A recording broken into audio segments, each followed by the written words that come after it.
okay? Yes. Excellent. Do you want to move a slide, John, just to see whether they move all right? Yeah. How's that? Perfect.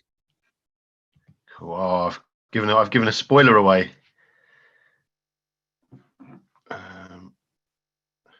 Aha, I think Nat should be here shortly as well now. Hopefully she doesn't have that problem to join. Yeah, I think it was the signing in, so I think.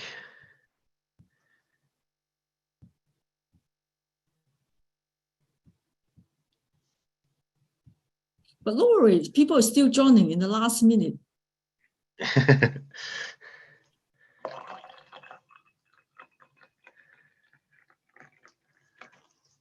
So how many are there in the YouTube, Helen? So far there are 5 people watching on the YouTube and 22 people watching here. Yeah, I mean, 40 people signed up in the website, right? Yes, and we're still waiting for Natalie to see if she can sign in. Oh, she's not there yet? No. We'll see if she has trouble to sign in. I see. Yeah, I think it was the signing into Zoom, not just clicking the link. So She's in England somewhere? yeah. Yeah, it worked again. It worked for me. The only way it worked for me is I had to log into Zoom first. Like just a week ago, you didn't have to do that. It would tell you once you did the connect that you need to log in, and then it would just continue. Now it just boots you out and doesn't say anything. So now if you log into Zoom first, then everything was fine before you do the connect. Nat's here now, although Nat's here now, but with John Barnes under the as the name tag. So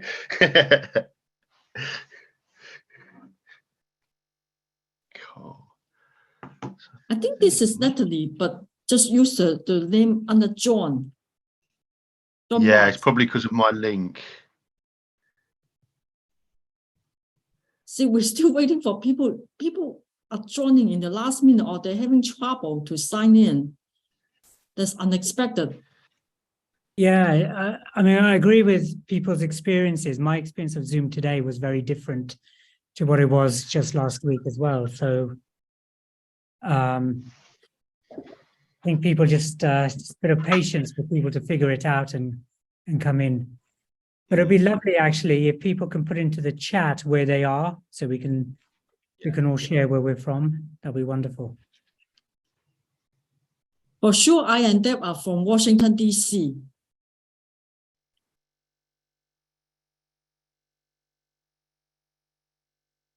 And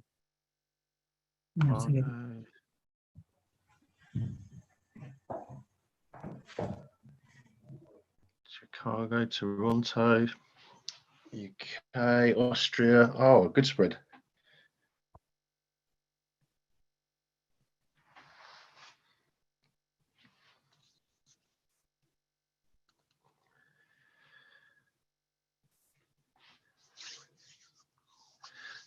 And obviously Mendoza too. Philadelphia. It's all over. Lots and lots.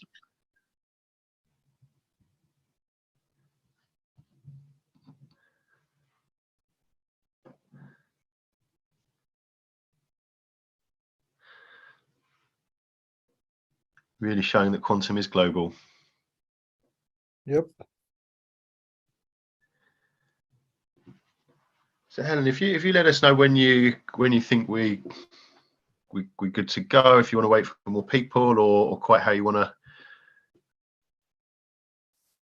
I think, John, you can start, and maybe if she joins, you know.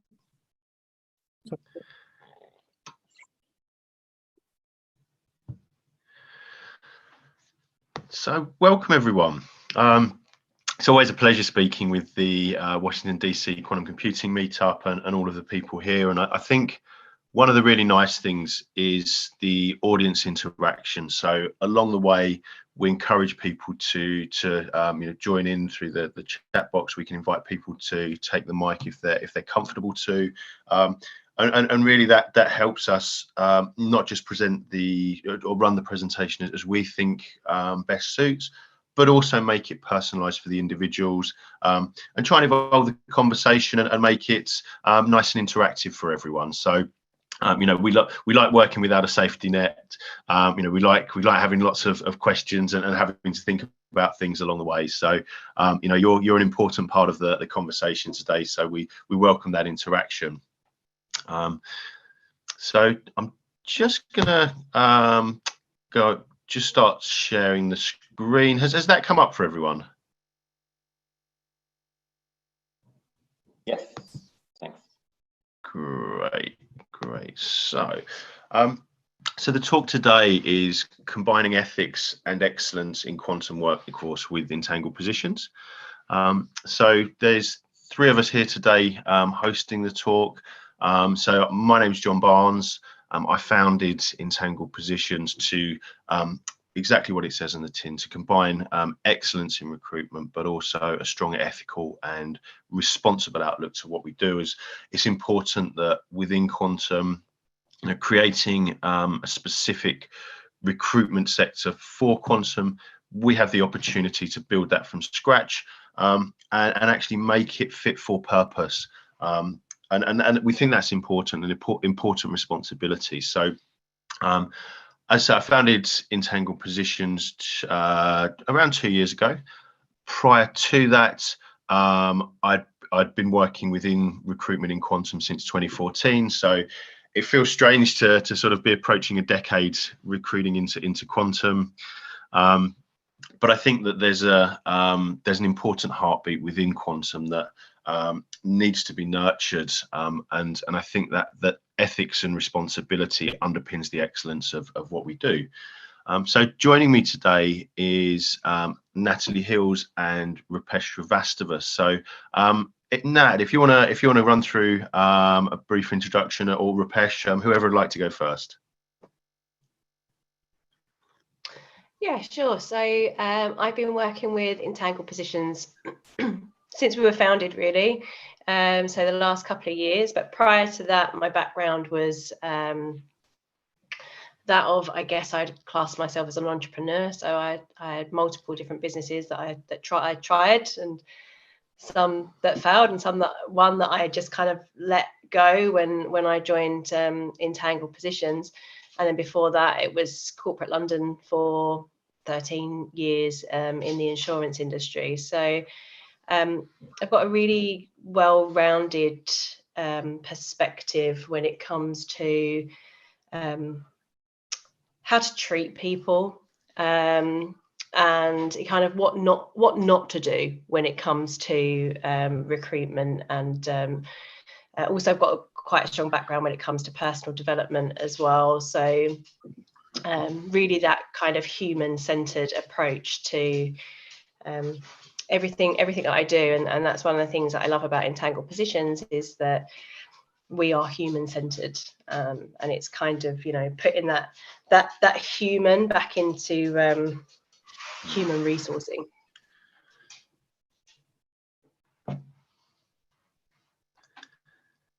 Thank you. And Rupesh, if you'd like to make an introduction.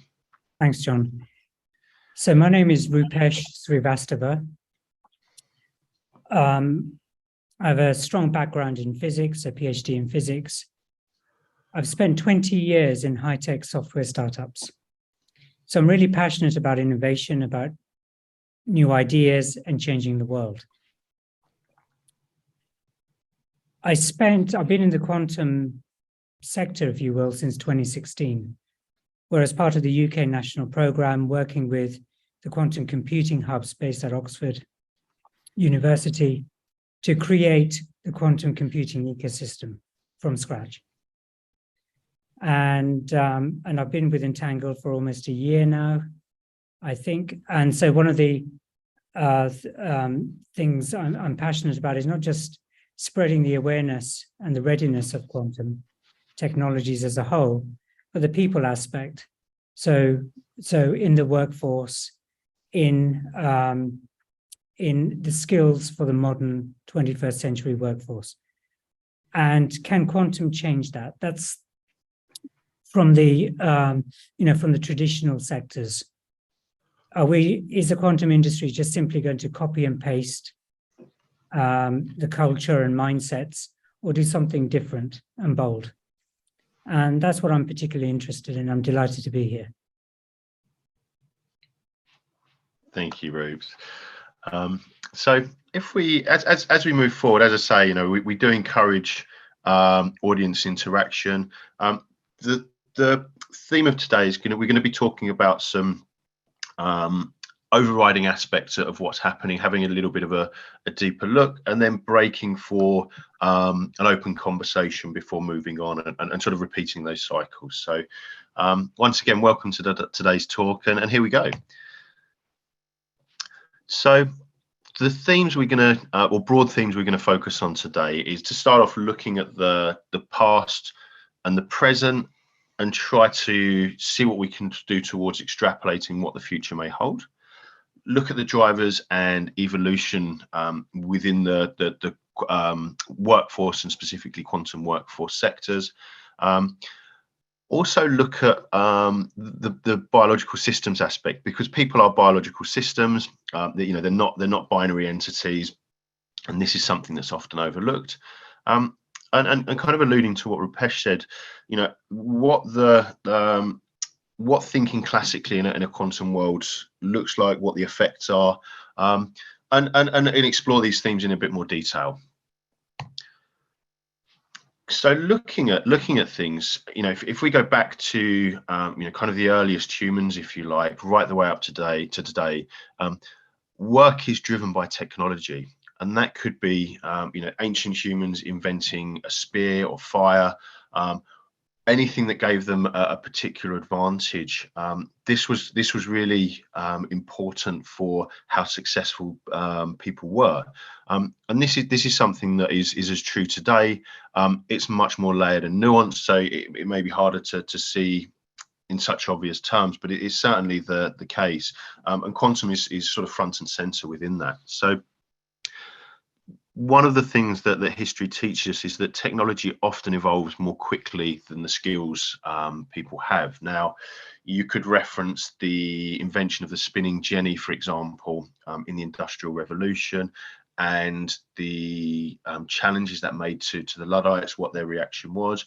You could maybe look at that in terms of the Model T Ford, looking to having automated processes and what that did to farriers and blacksmiths and the number of people needed. So evolving the skills to adapt to the to a modern workplace is something that's really important, and something that never stops. And if you look at that within quantum, you know, over the last sort of decade or so, there's an evolution that's taken place. So previously, if you go back, you know, sort of around a decade, there was a lot. The main requirements were for experimental physicists, algorithm developers, heavy coders, very much with an academic background. That pure science has then evolved into technology. So things like you know, how do you make a product, how do you deliver a product or a service to an end user, and alongside that, particularly over the last few years, there's been a real evolution with quantum companies becoming more grown-up businesses. So this involves all sorts of things that businesses require. You need people are needing HR function, web developers, legal teams, all of the strands that go into making those businesses. So, and this is under constant evolution, and it's a rapidly changing ecosystem. And these sort of trends that have evolved and are continuing to evolve, these offer both challenges and opportunities. And I think within that, it's important to recognize the role that the individual plays. So I'm just going to jump out for a second. Hopefully I get this right, and just sort of open up to Natalie and Rupesh to sort of come in and give a few sort of thoughts on that general overview.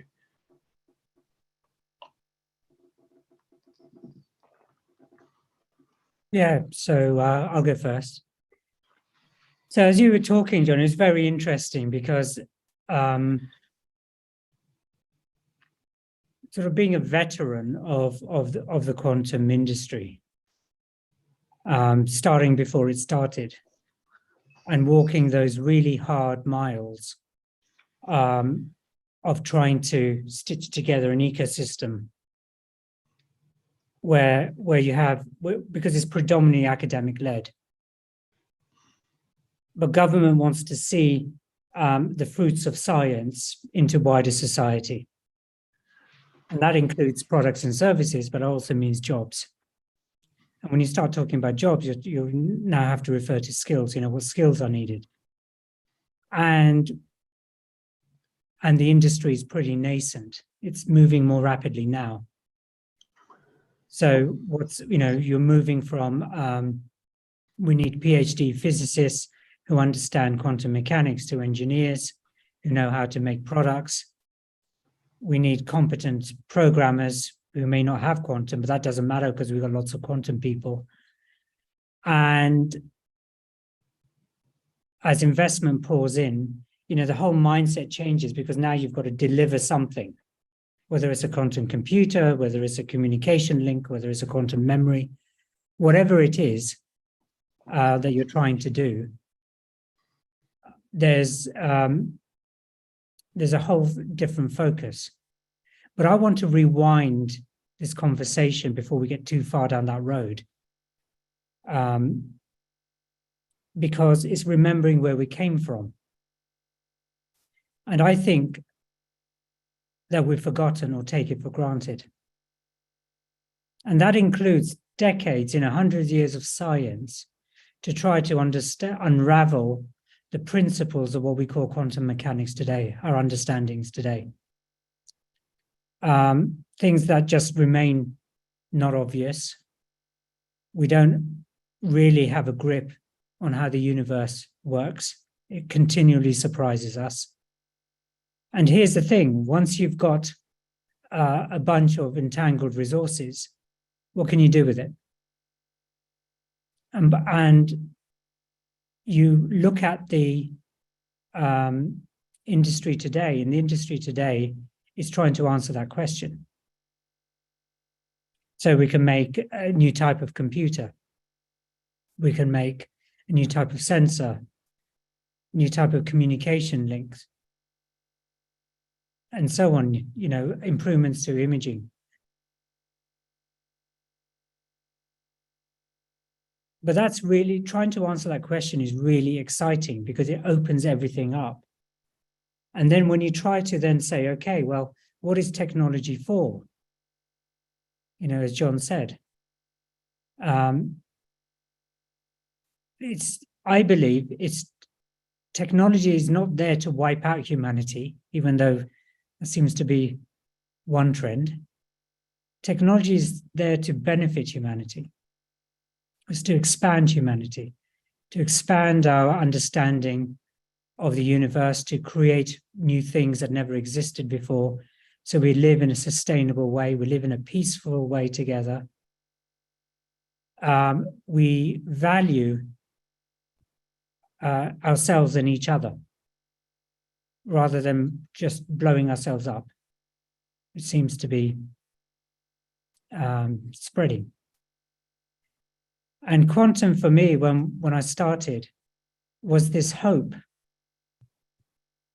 that the kind of marriage of science, innovation, technology, industry, government, public, media, we could come together in a new way and overcome the challenges such as diversity and inclusion and other things, where humanity works together to solve our greatest challenges, because challenges like climate, food security, water, you name it, health issues such as a pandemic and whatever worse is going to come, we don't know.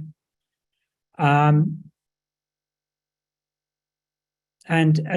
we act in a more sort of mature and connected way, driven by our need to survive in a constantly changing world. And so that's what I wanted to say for starters, John.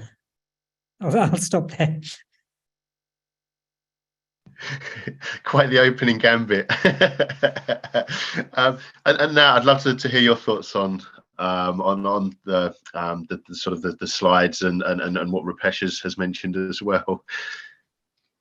Yeah, I'm mindful that I don't want to go off on too much of a tangent, because I can easily do that, and Rupesh and I could probably do that for a good 3 or 4 hours and keep you here while we mull over all those ideas. But specifically looking at what Rupesh was just saying, and my introduction into quantum as its ecosystem, what appealed to me the most about quantum technology, or the people within quantum technology, is it seemed to be that people were really going to harness this technology for good. And for me, it seems like the perfect opportunity for us to change the way that business has been done in the past, and to move forward in a more collaborative way. And I still believe that we actually do have the opportunity to be able to do that. I do think that also just touching on what Rupesh was saying, because I'm sure we'll get into this a little bit later anyway, with what the market actually looks like now. But to just quickly touch on the needs of companies, and how, you know, maybe now we are needing to look at, you know, we need engineers, we need business development people, you know, we need people to sell the product, we need more than PhD physicists. I think one of the big themes that I'm tending to see at the moment is that actually I don't think companies truly know exactly what it is that they need, the kind of people that they actually need to be able to move forward. And I think there's a lot more that can be done in terms of educating companies and educating the market, and also being able to educate candidates as well in what's expected from them, because I think there's a lot of people that want to be involved in quantum tech. And I think it was either John or Rupesh that had said before, if you want to get involved with quantum, get involved with quantum.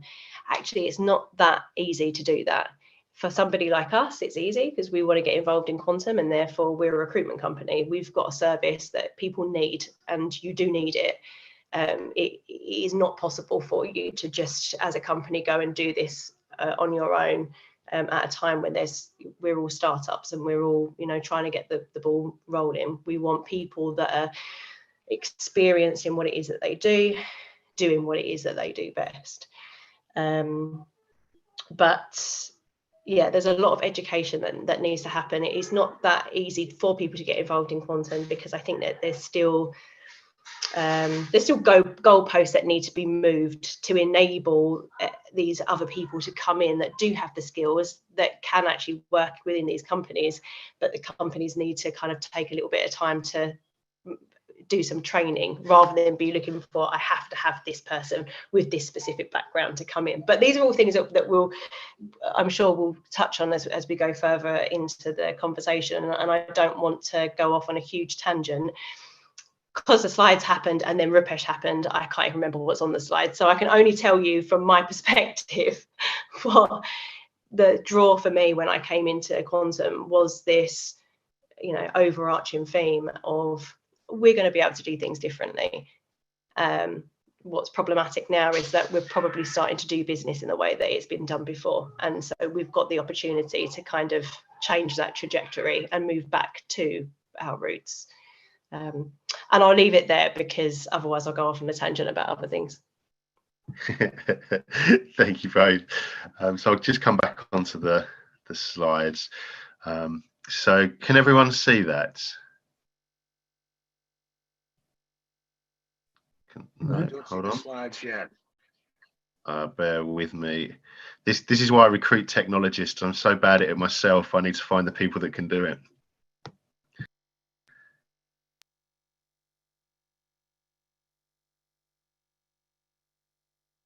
It's the anticipation, because you started screen sharing. It seems to be taking my mic off when I do it. Can you see that? No. Okay. So when I share, it seems to cut my mic out for some reason. So, so don't share audio tab. Right. Third time the charm, I'm hoping. Well, you've started. Yes. Yay, the anticipation. Maybe just keep the slides up. You don't need to take them off. It's easier as well because it keeps us on track. Yeah, I think so. So sort of following on from that, we you know, there's certain drivers of the evolution of the ecosystem and what happens within that. So one of the things with the quantum ecosystem is that there's a huge amount of stakeholders within that, and finding ways to integrate these different stakeholders is important. And this could be software and hardware, it could be nation to nation. We work a lot with employer employee, it could be academia, industry, government, expert to enthusiast, and so many others, and how these different players are all integrated is absolutely crucial to providing the platform to give us the most chance of succeeding in what is a pretty bold ambition that we're looking to undertake. And as mentioned, the profession that enables all others is education. So how are people educated? How do they learn the tools that they need to develop? How do they evolve the tools to find the niche that's most fitting for them? And what does that development path look like? And these things aren't a case of ticking a box and that's done. These are constant evolutions. You know, you can always be learning, always be developing, and actually this enables you to take your future into your own hands to a certain extent. And I think one of the things within quantum that was alluded to was the sense of community. You know, there are a lot of people out there that want to help others. You know, it may be that someone's a few years further down the line of where someone wants to be, and often they'll sort of send the ladder back down to help that person along.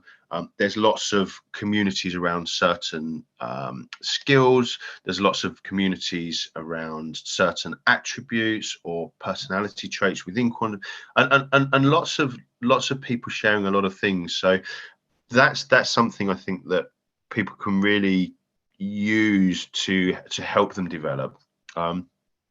And actually, you know, preparing the things that you need to future-proof your career and life. And often people look at what skills do I need to get into quantum, for example, but often inverting that is the best place to start, because everyone has slightly different goals and aspirations.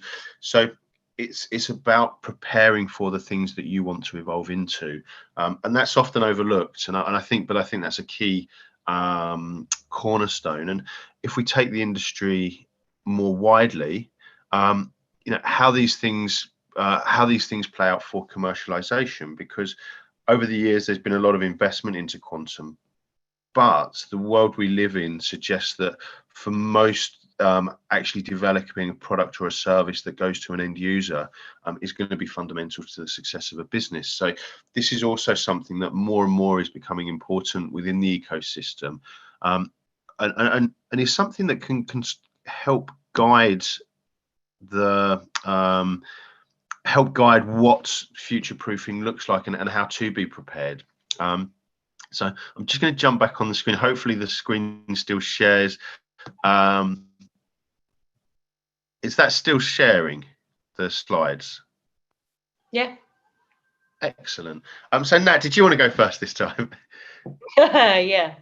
I was just making some. I'm just making some notes on some of the things that you were saying. and also just acknowledging as well Gideon's question in the comments, and we'll come around to questions and stuff at the end, but just thinking about the community and the collaboration, and what does a development path actually look like. The biggest advice I can give to anybody within this or any ecosystem is to network. Something that I think is, personally, I think is quite unique to quantum, and I've not been in a tech space prior to working at entangle positions, but is the fact that people are really open and genuinely want to help. And, you know, I've put posts out before on LinkedIn when I wanted to learn a little bit more about like lasers, for example, or anytime I've put something out there, I've been inundated with people that are willing to put together documents for me. People want to give me presentations. People like will send me, you know, their thesis. Like I have such an abundance of information that's always surrounding me, and that's coming from somebody that has absolutely no physics background whatsoever. I've just got an interest, and I think that's really unique to this ecosystem, is that people genuinely get really passionate and want other people to learn. Like, there's no gatekeeping of information. If you're looking to move in a certain direction, if you want to work in a certain sector of quantum, then you need to network with the people that are already within that sector in quantum, because we're still a really young industry. Well, we can probably just about call ourselves an industry or a sector at the moment. So the more people you get to know and the more people that you network with, the more that those people, when they're moving on or when they start up a business, you're going to be one of the first people that they think of, because you've been having those conversations. So that really plays into the kind of community preparation, future proofing on a personal level, and also like really understanding what it is that you want to be doing. I know that's really difficult because I'm 36 and I still don't really know what it is that I want to do. Like, I know that I really love this job, and I know that I'm supposed to be within this ecosystem, and I can't see myself doing anything else, but I still don't have a complete direction where I want to go to. But within quantum, we kind of need, like, you kind of need to have an idea of where you want to go. Like, do you actually want to work on real world applications? What is it that you want to achieve? What's the reason for you wanting to do that? Because once you have that idea, it's much easier for you to then kind of set out a career path. And actually, it's also much easier for us as recruiters to enable you to be able to get there, because we can actually understand what it is that your what your personal driver is, and then the evolution of your career, you know, and how that's going to play out. Yeah, and I think that's critical, you know, to work out what you're interested in, and how that fits in with the quantum ecosystem, and also with the networking as well. One of the things we come across is imposter syndrome, and obviously there's no magic wand for that, but I would encourage people to reach out. Sometimes it may be slightly out of people's comfort zones, and I appreciate that, but for the vast majority of times, being able to network and engage, the more that you're able to do that and you get a positive reaction, you know, trying to create those positive cycles is really good. And generally speaking, that the quantum ecosystem is open and giving to those that want to learn.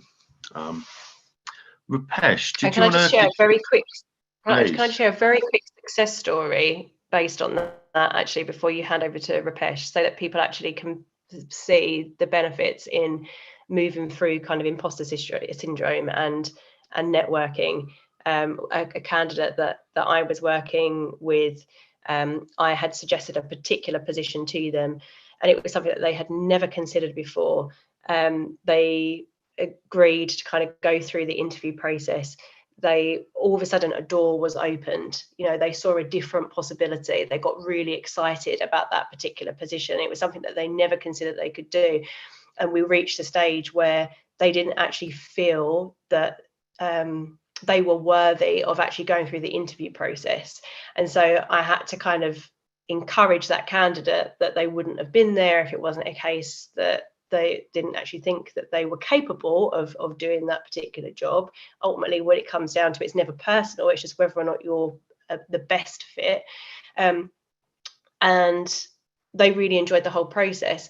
Although at the end of that process, they didn't receive an offer from that particular position, I received a message from them literally a couple of days ago, thanking us for the work that we'd done in helping them kind of see their potential, because now they've applied for another position, which they're pretty, 99% certain that they're going to be able to pursue. And they would never have considered that before if it wasn't for somebody kind of saying, have you ever thought about this? And yes, you can actually do it. So it actually doesn't matter if you've got a PhD or not.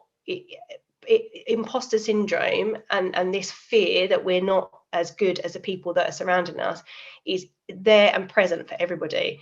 And this is something that's often talked about with women, but this is a guy that I'm talking about, so it affects everybody. And so yeah, just please, that is the power of kind of networking. That's the power of building relationships, and that's the power of kind of pushing through and exploring other options. So although I was saying have an idea of where it is that you want to go, and this person hadn't actually particularly considered that, also be open to somebody else kind of seeing your potential, and you'll get that through more people that you actually interact with within the ecosystem. Sorry, I just wanted to share that. I thought that was quite powerful.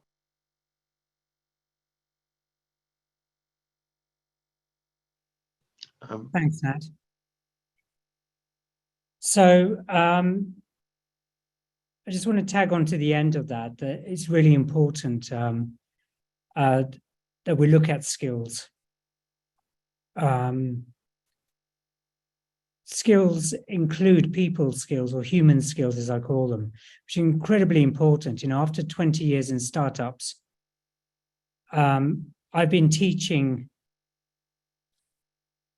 training people on what it means to be in a team, what it means to communicate, resilience, well-being. And why am I doing that, which is not part of my job, but I've become an expert in it?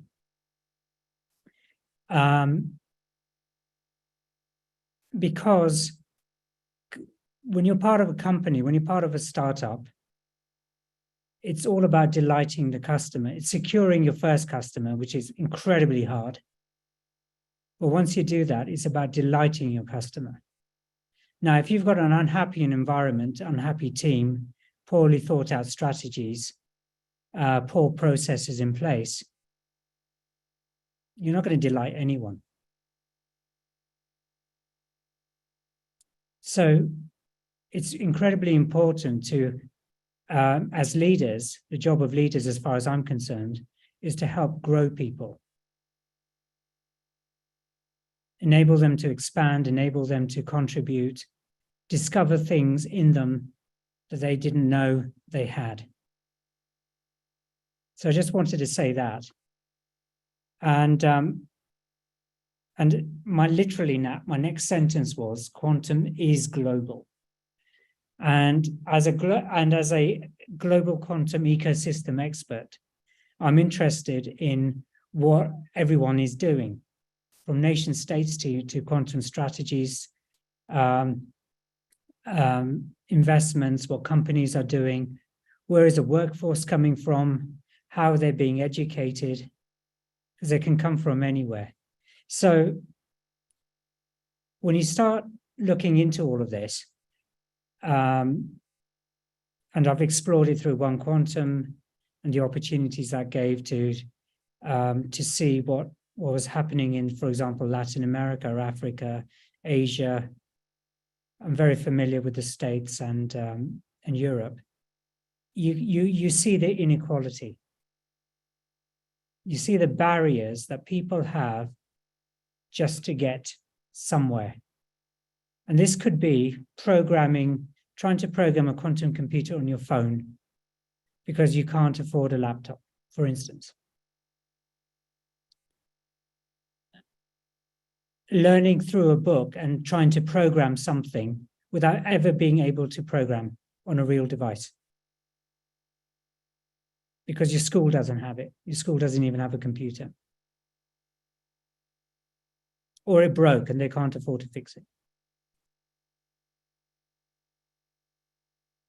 And what worries me is that we're going to lose a generation, maybe 2 generations of people, of phenomenal skills, talents, potential that the world absolutely needs, because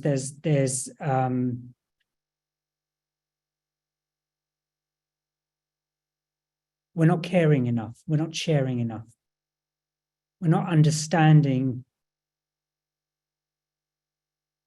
the complexity of our civilization today and all of its problems, and what that civilization could be if all of these talents were brought together in all of these different fields.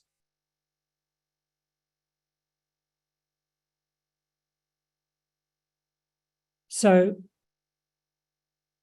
on future proofing is one of the things I think we'll get to talk about hopefully a little bit later. But really I want to introduce it right now, which is open science. So we live in a world which is an awesome universe, an awesome world. As a physicist, I'm just completely in wonder. That's why I did physics, to try and understand the universe and how it worked. And there are many more mysteries to solve. But can you trust science? And more than just the sharing of information, which is behind paywalls and stuff like that, an idea now could be commercial, so better not talk to anyone until you've got the patent and everything else. So, people are becoming more tight-lipped, more reticent to share. It's not good for people's careers because, high-impact journals are typically behind paywalls. But certainly for nations that are developing, nations that don't have that much government support, nations that are crying out for resources, for ideas, open science, I think, is the way to go. And in fact, UNESCO said this is amongst its 193 members, this is a global priority. I want to raise that and say it's more than that, it's mission critical. It's mission critical for innovation, it's mission critical for collaboration, it's mission critical to get people from where they are and help them up. It's mission critical for the world in terms of some of its challenges. And it empowers people. Imagine a group of scientists. Let's say creating a microscope for schools that were decent enough so that you could see bacteria and everything else. But you're not selling microscopes because they're too expensive.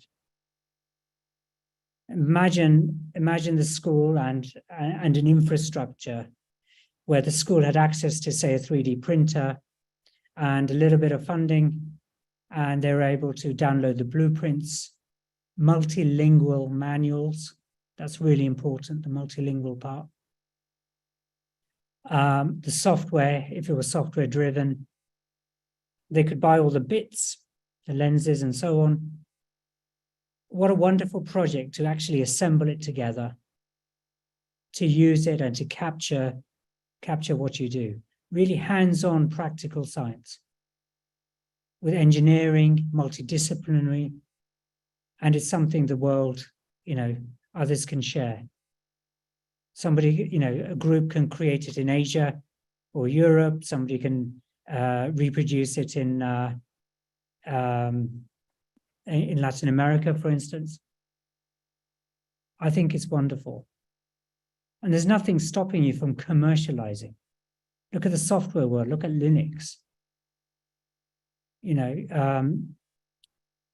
look at enterprise systems, if a lot of that wasn't open source, these companies would not exist. So there are ways forward, but I just wanted to introduce that topic of open science, and can quantum be open, more open, much more open and accessible. Over to you, John. Yeah, and I think the kind of the theme that goes alongside that is the challenges that we're looking at, or the problems we're looking to solve, the challenges we're looking to solve.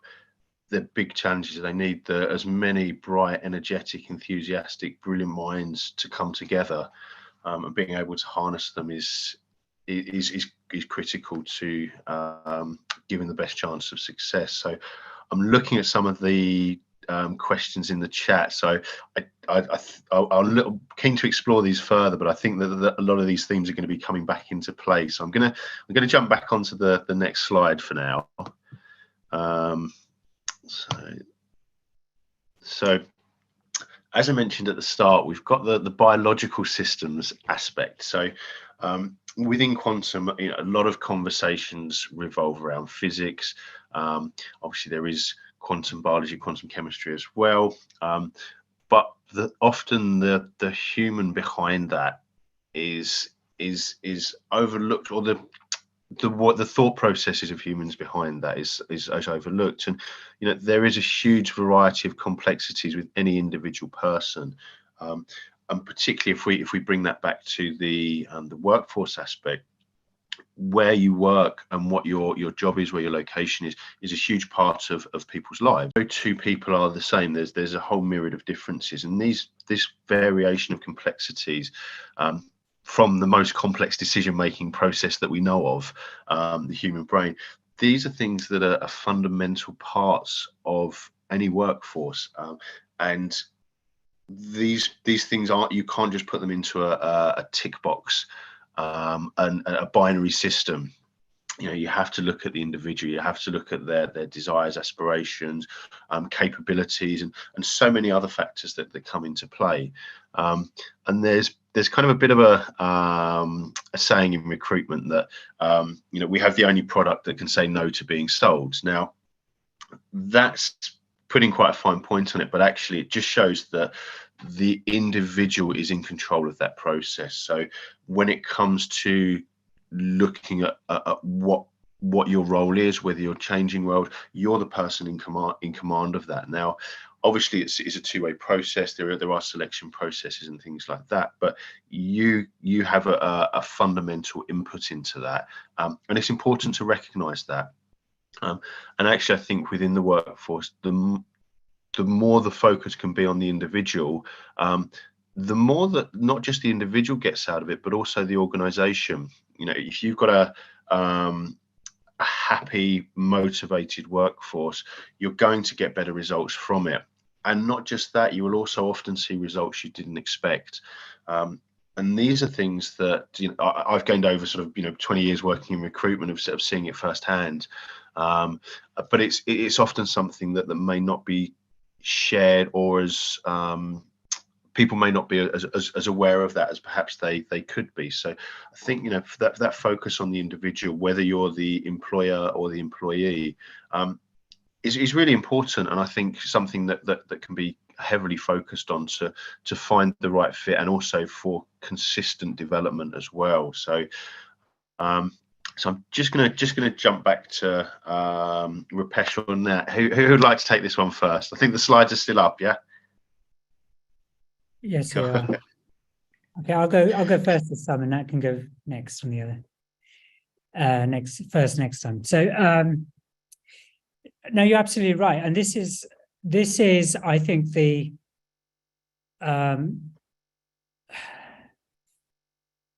one point that really for me is super frustrating, because we're in the people business. But it's so easy to focus on things, to focus on engineering, to focus on technology, to focus on science.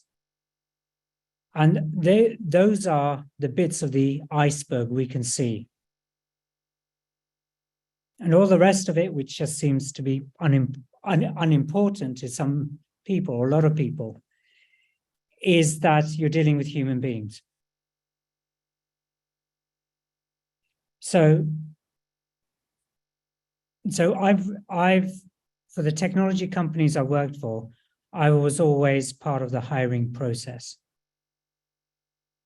looking at CVs, because I was creating the teams, global teams running in parallel in different territories. Guess what? The cultures are different. The language is different. And I'm not even talking about teams across a business, where business people speak a different language to, say, engineers compared to customer services, etc. I'm just talking about just one aspect of it.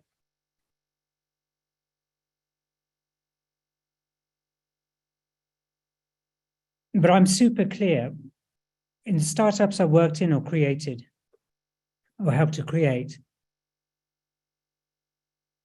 there's a vision, mission, and values. So the vision is the grand vision of what the company is going to do. How is it going to change the world? The mission is how it's going to do it, where it's going to add value. And the values is how it will behave, the behaviors and mindsets as it sets out to achieve its ambitions. And teams and people are obviously individuals, made up of individuals. And individuals have their strengths and weaknesses. So if you want to delight the customer, you're going to have to work on your team/teams. And you're going to have to work on integration across the different business units.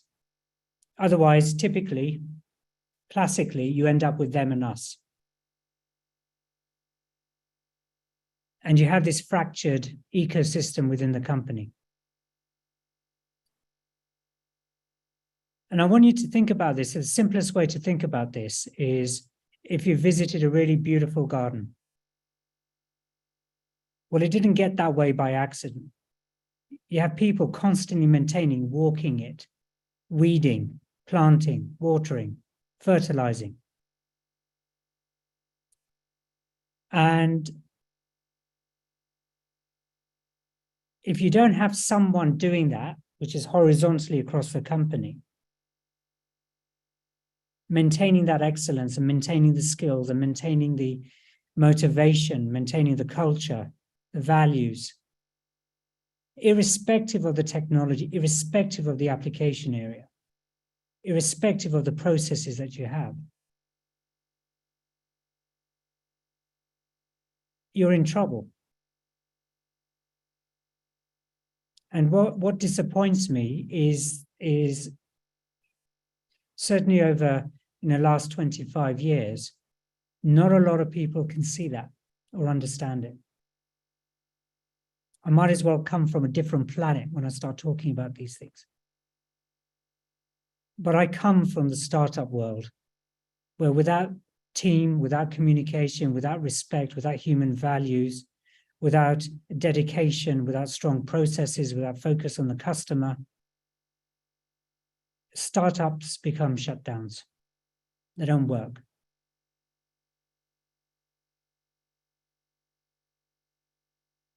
So get your people right. Focus on your people. You're going to find yourself in a brand new universe, because that first bullet point on huge variety of complexities, that huge is not big enough. Sorry, John. There needs to be another word that is sort of describes the myriad of complexities when it comes to dealing with people. It's actually amazing to me that anything can be produced. And you need all of these skills, especially now in the 21st century. So sitting here and talking, well, if you don't like talking, if you're not good at it, if you're shy, if you start having panic attacks or whatever, the good news is you can learn, you can be trained to overcome all of those. And that opens new doors and a new world for you. If I was terrified of being here, I wouldn't be speaking, right? You wouldn't be hearing me. If you're too afraid to ask a question on open mic or through the chat box or through the chat,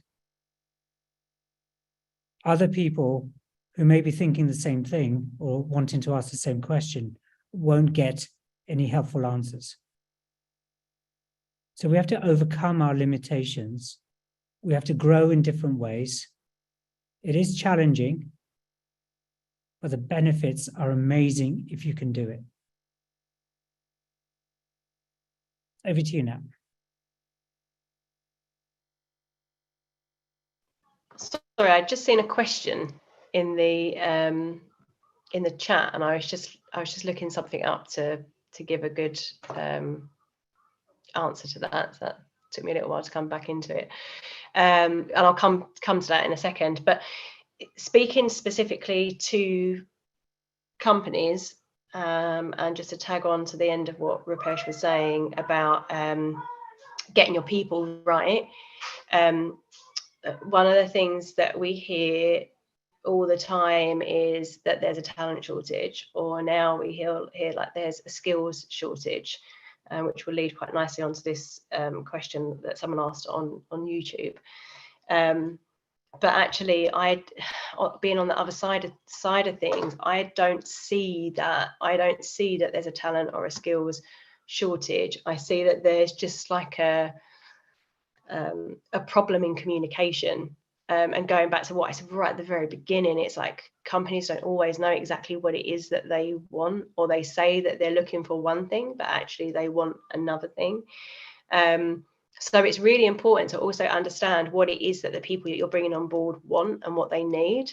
One of the biggest things that still comes up is that people want remote working, or people want hybrid working. Okay, if you're lab-based, if you're an experimentalist, yeah, of course, remote work is going to be really difficult, but it's also time to kind of really understand what it is that each individual desires and what they need to make their life happy and complete.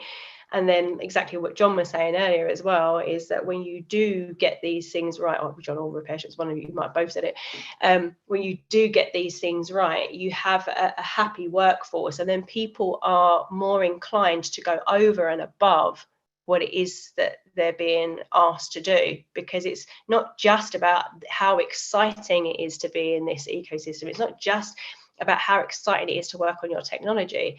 It's also about, how do I feel in this environment? Do I feel valued? Do I feel listened to?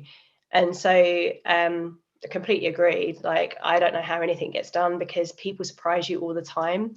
Even in, not even taking this job into consideration, but previous jobs, you think you know people that you work with, and then you realize at some point you really just don't know them.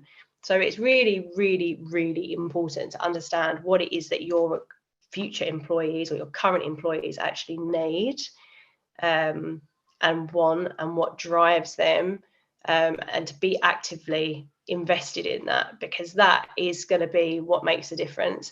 If I'm working with a client where I know that the values of their company are, to be good people and to collaborate and to do things in an ethical and responsible way, I find that very easy to sell to somebody. And it's one of the first things that people get really, that you can see that they almost get physically lighter, because people want to be in a good environment.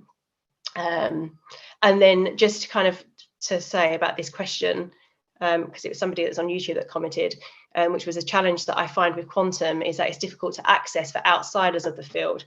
For example, I'm a molecular biologist by training, and I've been thinking about incorporating quantum technology in medical science, but the way in which these disciplines can be combined is not evident. I don't have a tech background, and so Rupesh would probably be the best person to give some sort of an insight into this. But the first thing that my mind goes to is there is a field of quantum biology.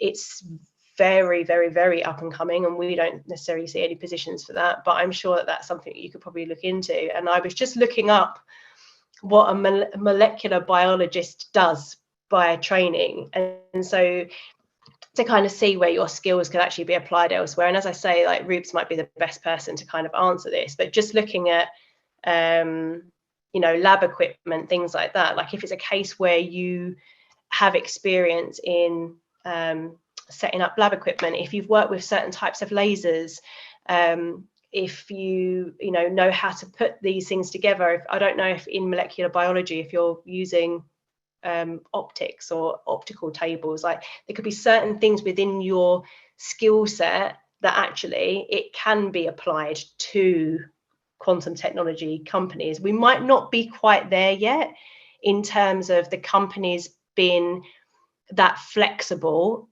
with people's backgrounds, but we are getting there. Like, so if there are certain skills that you have as a molecular biologist, certain equipment that you use,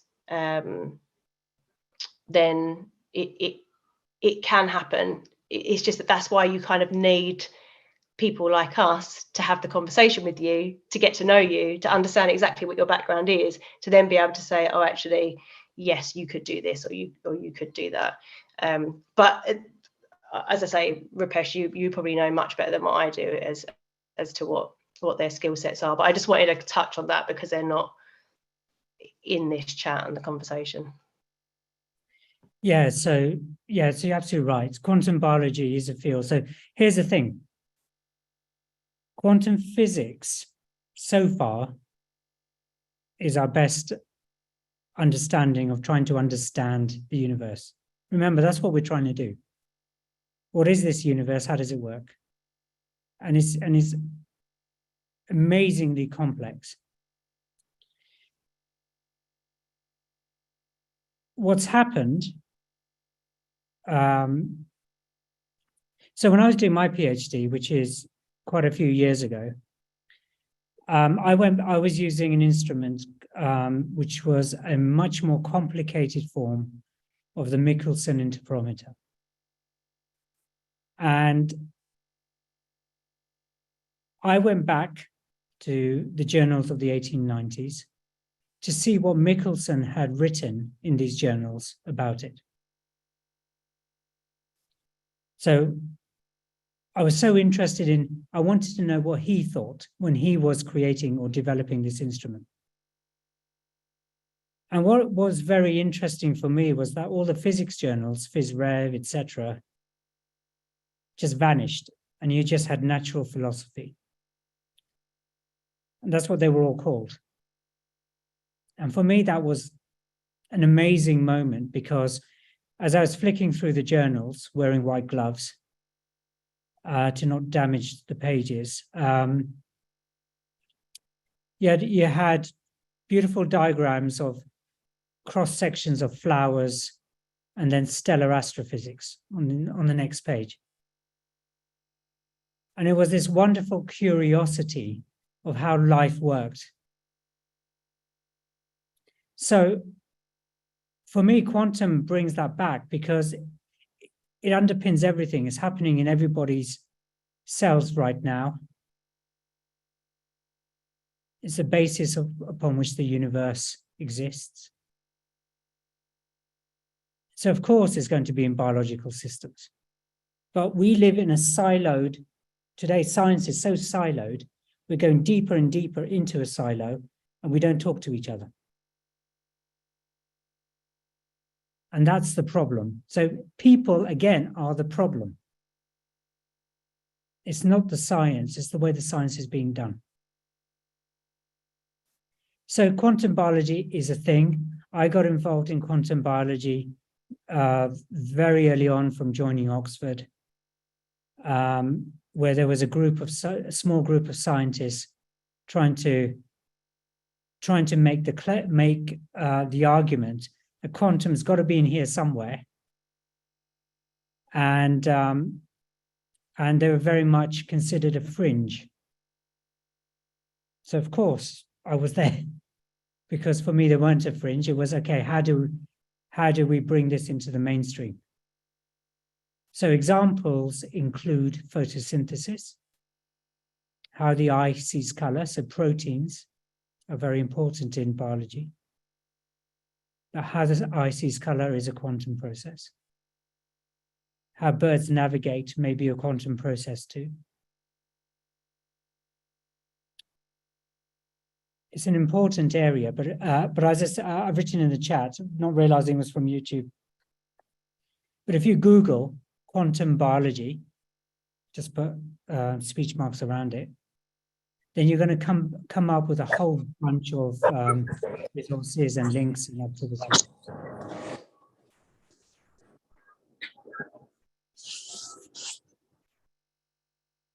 So we also have Kevin with us today, who's working with quantum for neuroimaging and areas like that, which I think also dovetails quite nicely, obviously from the biological aspect as well. So Kevin, it'd be great to hear your some thoughts from you as well. You're just on mute. Let me unmute you. Oh, sorry. I think we both pushed that at the same time. Okay. Yeah. So in all these things is all about the specifics. So it's not just one field of, quantum biology, it's what you're doing. So if you want to get into something like application, you would really want to research what's working well with artificial intelligence. There was a question in the chat about that. And it's implementing quantum to it. So does your problem take advantage of quantum mechanics? Entanglement of qubits, these types of things. So for instance, in imaging, a huge thing is it's a type of neural network called a quantum convolutional neural network. And in specific, you're using qubits on a quantum computer to perform certain operations, and there's advantages. So say limited in number of qubits is the depth, right? So you can go as far as how many qubits that you have. And there's been some success, and kind of going back to Roop's comments is basically all of this is limited by the quantum hardware. So in quantum machine learning, which is the equivalent of quantum to AI, these past year and a half, 2 years, there's been a fair number of papers in medical, COVID-19, rheumatoid arthritis, Alzheimer's disease, and they all tell you the same thing. And that is that it's limited by the quantum computer. We wish we could have done this because we're limited to say 4 qubits in a quantum simulator, 30 qubits. I haven't seen too much higher than that as far as a real quantum computer. But you've seen that Time article, Time covered this month, and it basically says that. And it says, a new quantum era is coming. It's got 2 different captions with it. NSF, so National Science Foundation, says that we're expecting a practical quantum computer this year. Now, keep in mind, quantum is a government initiative. It's not. That's where the funding started. So early 1980s, and that's where we're seeing a lot of this. There's $800 billion put into quantum by the U.S. government this year and the previous 2 years as well. So that's what it is basically, insert. So the methods, analyses, framework have been laid, and everybody just says insert or better quantum computer. I put a quote in the chat. It's MIT Technology Review, and they basically say just that, is everybody's consolidated their work from previous years, and we'll care less about error or the type of quantum computer, as opposed to, pulling all this together and just basically rerunning experiments and making them better.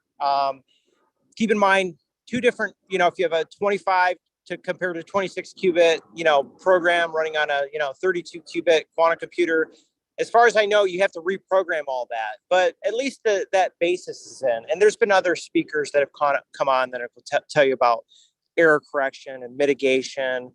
I would definitely check out. So I did a big, medical imaging one this week, like 15 articles, medical imaging, some other just quantum imaging.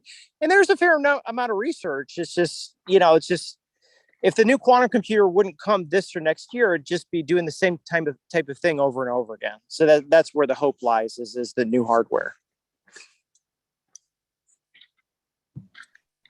That's great. Thanks, Kevin. It's the age-old dilemma, isn't it? You need the without the hardware, there's nothing for the software to run. Without the software, the hardware's got nothing to do either. So, but that's great. Thank you, Kevin.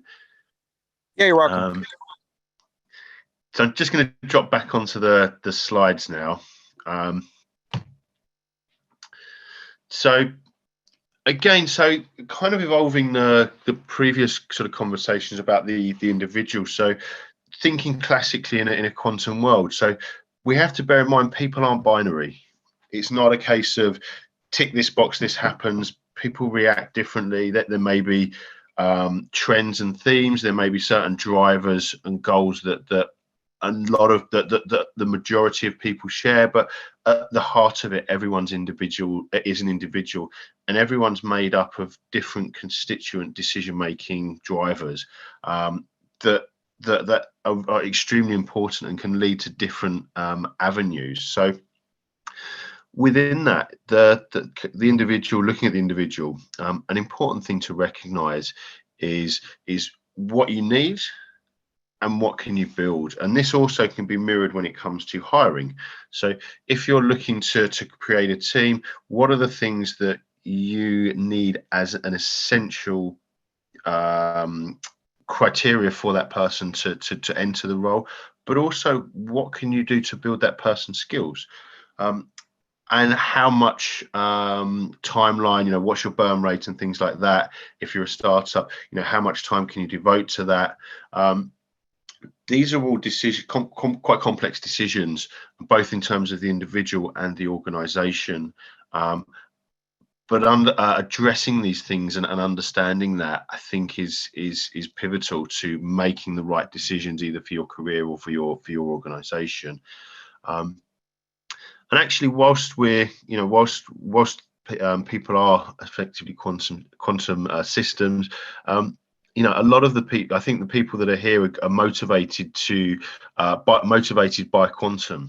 And actually harnessing that motivation is really important. That motivation and drive, that can take people to places they may never have thought they would have gotten to. And it's really important to look at that. And sometimes things won't go exactly as planned, but using that motivation to overcome challenges, and actually take almost aligned with the mantra, you either you win or you learn, but actually that motivation can take you a long way. And before I go on to any plagiarism, I'm just going to pass the last point back to Rupesh. You want me to read it out loud? Okay.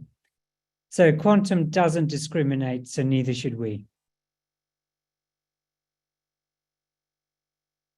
And I said that because it came out of my mouth one day when talking about diversity and inclusion.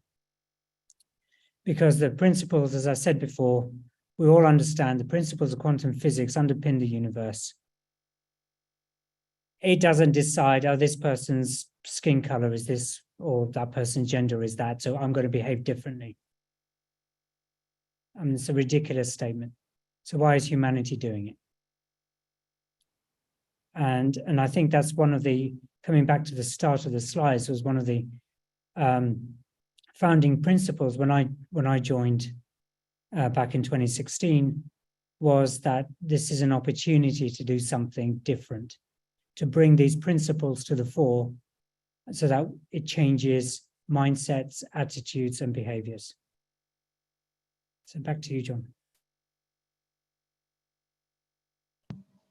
I think that this is obviously something that you're passionate about as well. So can I bring you in here?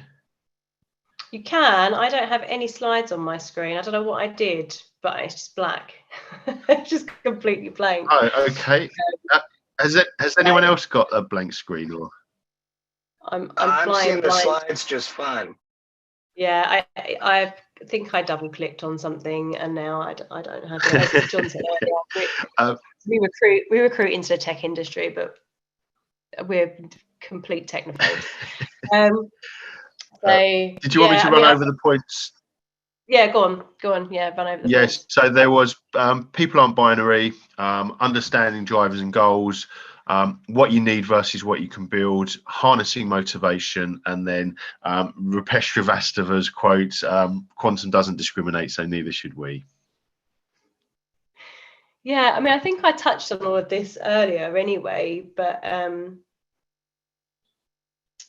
yeah, I think to be honest, I don't know if I've got much more to add than what I've already kind of touched on in terms of kind of imposter syndrome and you know, like I'm a non-physics person working in a industry surrounded by physicists, and actually it was a challenge for me to come into this because I had my perspectives on science, I had my perspectives on technology, and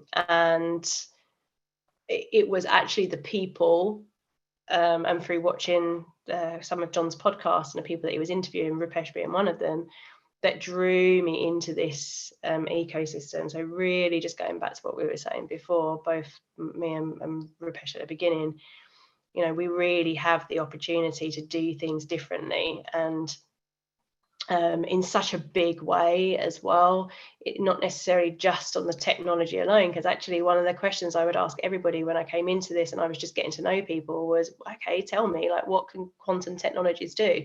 I never got a straight answer, because I think ultimately what's really interesting about this industry is no one actually really knows. Like, we have got an idea, but nobody really knows. Nobody could have predicted, or maybe they could have, but back when, you know, the computers that we have now were simply calculators, you wouldn't have thought that we'd be able to produce the sort of things that we can produce with them now. So this entire industry is driven by passion, and it's driven by people that are really excited about being able to harness a different level of mechanics, you know, what does underpin the universe. And there is a lot of education that gets to be done around it, something that I've learned myself from coming into this. As I was saying in the comments earlier, I came into this industry with a very philosophical mindset, and I've had some wonderful conversations with people, but we have to separate the philosophical side from like the actual, this is what quantum technology is able to do, and there's a lot of education that needs to go on between the industry and the general public, between academia and industry, but we have this opportunity to really kind of do things differently, and I hope that as the quantum ecosystem grows, that we do kind of retain that at the heart of it, that this is a group of people that actually genuinely want to do things differently, and that we don't kind of sell out because of the funding that's coming in, or where it's coming in from, and that hopefully that doesn't kind of change things along the way. So yeah, from a company side, I just, you know, I'd love to see more values. It's, you know, I think the whole ethics and sustainability side of things is fantastic, but I think sometimes it can end up being just a bit of a buzzword that people are using. I want to see more stable company values, and then from a candidate side of things, you know, you've just got to think about what it is that you're passionate about and run with it, because nobody wants to have any regrets, and so you don't want to put yourself in a position where you're not going for something, or you're not exploring, like the person on YouTube, you're not exploring the quantum ecosystem because you don't think that there's going to be a use for you. You have to try and kind of network and get involved and just push yourself beyond, you know, what you think you're capable of, because if you would have said to me 3 years ago that I'd be working within this industry, I would have laughed. So that's kind of all I can really say on that with a blank screen in front of me. I literally feel like I've got my eyes closed. I did say about working without a safety net, but that wasn't quite what I meant. Yeah. So I'll go back to the slides. Well, for most of us, I'll go back to the slides. So moving on really, so to what you can do, and I think this is kind of encapsulating some aspects to empower the individual. And we've touched on these things before, but I think it's good to just reaffirm them. And actually, you know, engaging is really important. You know, we mentioned the importance of networking before. Engaging, there's lots of events. Obviously, the Washington DC Quantum Computing Meetup have regular events. There's several other high quality events as well. Often online, often free. There's lots of communities on LinkedIn. We run approximately 20 interest groups on LinkedIn. Some of them have a few dozen people in there. Some of them have several thousand in the group. But I think, you know, engaging with the community, it has the benefit of giving education or learning curve, but also to engage with people that may, for example, that may help lessen imposter syndrome. You know, it may help you improve communication skills. It may be that you actually meet someone who becomes an important inspiration in your life, and having those mentors is a really fantastic thing to do. You know, it may be that there's someone who is further along in their sort of career and life path of doing something you wish to emulate, and it may be you can find out from them the things that they found worked particularly well, whilst at the same time finding out what they would change if they had the time again. And, you know, building these strong networks and continually nurturing these networks is a massive thing to progress your life and career. And actually, you know, you can gain ideas that you may not have otherwise thought of, but also you can filter out some of the potential for making mistakes as well, by looking at other people's experience. And I think, you know, that Natalie touched on this earlier, that, you know, you can have your idea of what you're looking to do. However, this is a fluid situation. So you may be thinking now, okay, I want to be there in 5 or 10 years time. And actually something happens and you pivot away from that. But if you focus on the things that are important to you and your passions, yes, they may change, but you tend to be going in a certain direction. And whilst that can change, if you know where you're looking to go to, you're more chance of getting there. But understanding that these things do evolve, you do need to, you may need to adapt, you may need to change that thought process, you know, in light of new evidence. And we touched on this earlier, but that hunger and curiosity, you know, use that to drive you forward, use that to really be the fuel to, you know, to take you to where you want to be. And understand that there is a certain amount of robustness required. You know, not everything is going to go exactly as you hoped. Understanding that this is all part of the journey, and, you know, being able to absorb what's happened if it wasn't exactly as you wanted, but be robust enough to take the learning curve from that, and kind of the old adage of, you know, being able to dust yourself down and carry on. And I appreciate that when these things are happening, it may not always seem that easy, but that robustness is a really important attribute to be able to let that hunger and curiosity drive you forwards. So I'll go to you first, Nat, because I know that you haven't got the slides there.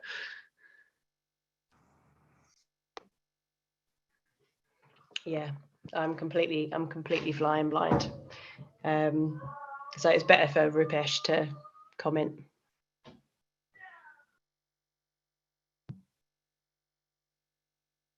Okay. So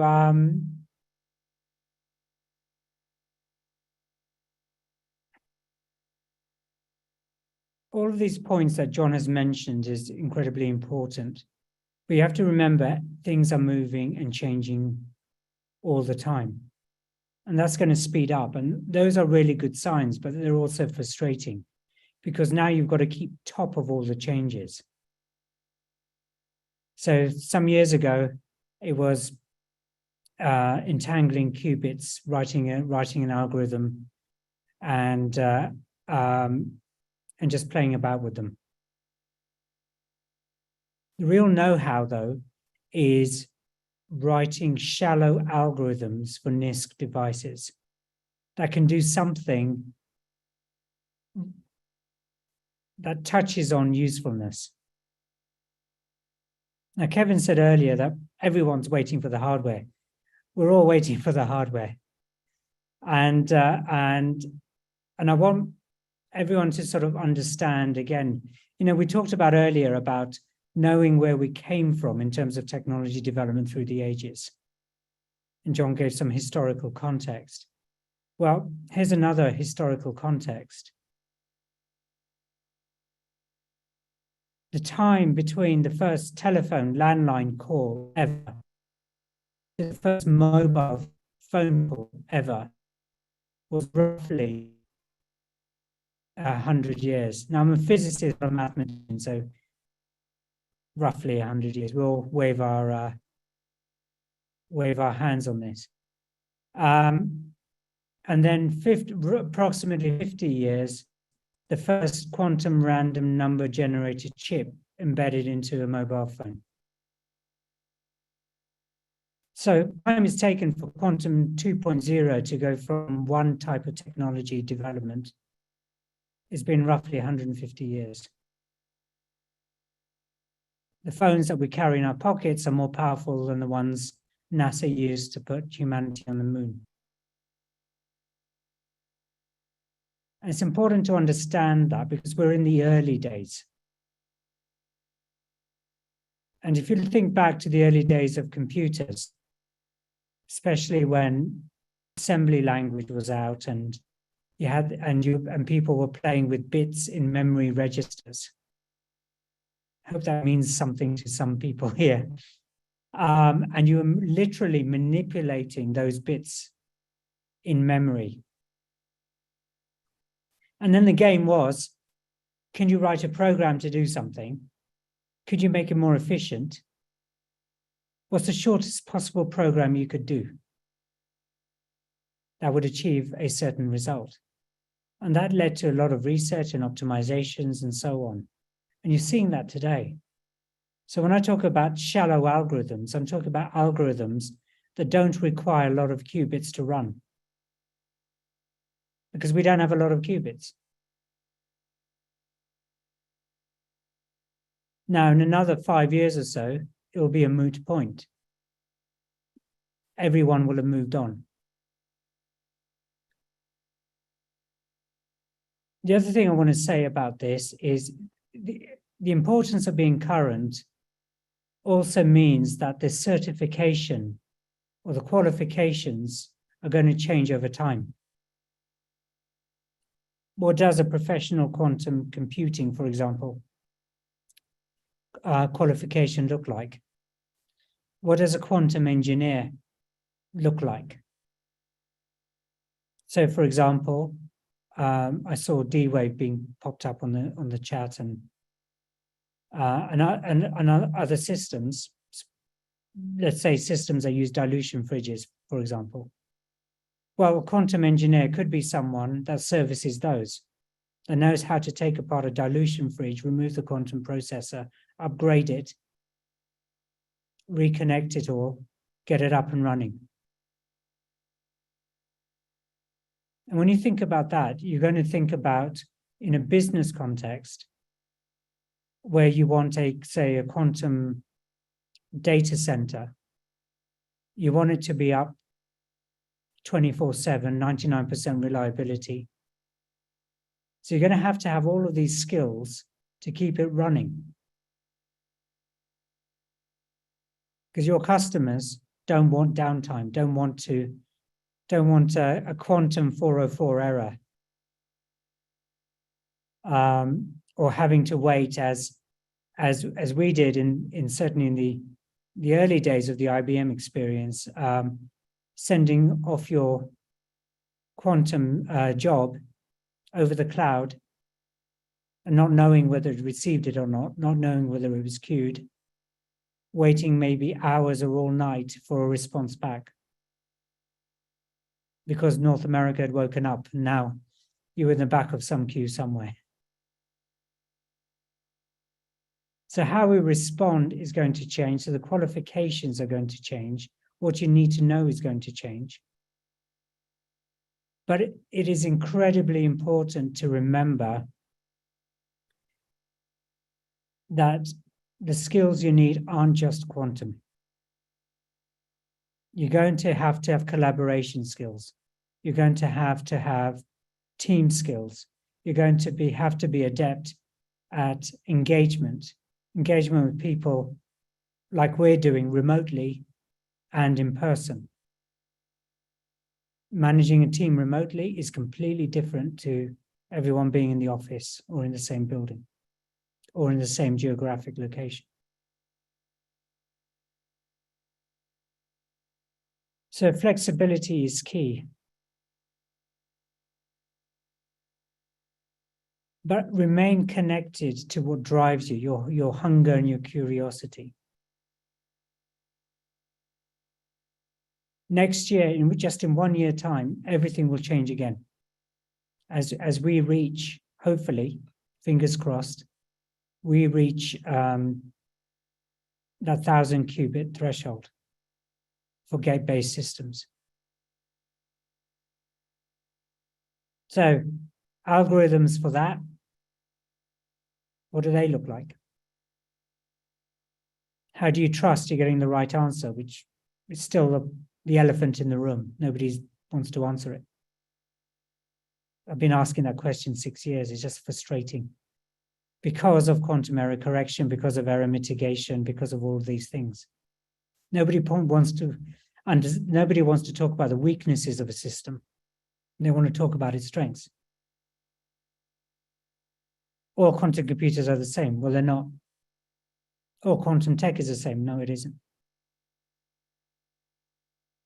So who's got a competitive advantage? Why is it? Well, algorithms work best on different systems. Right now, it's fragmented. So this is why, learning and understanding and talking to people is incredibly important. And if you're lucky enough to be in the industry or start working in the industry, you're going to start to see the reality of what I'm talking about.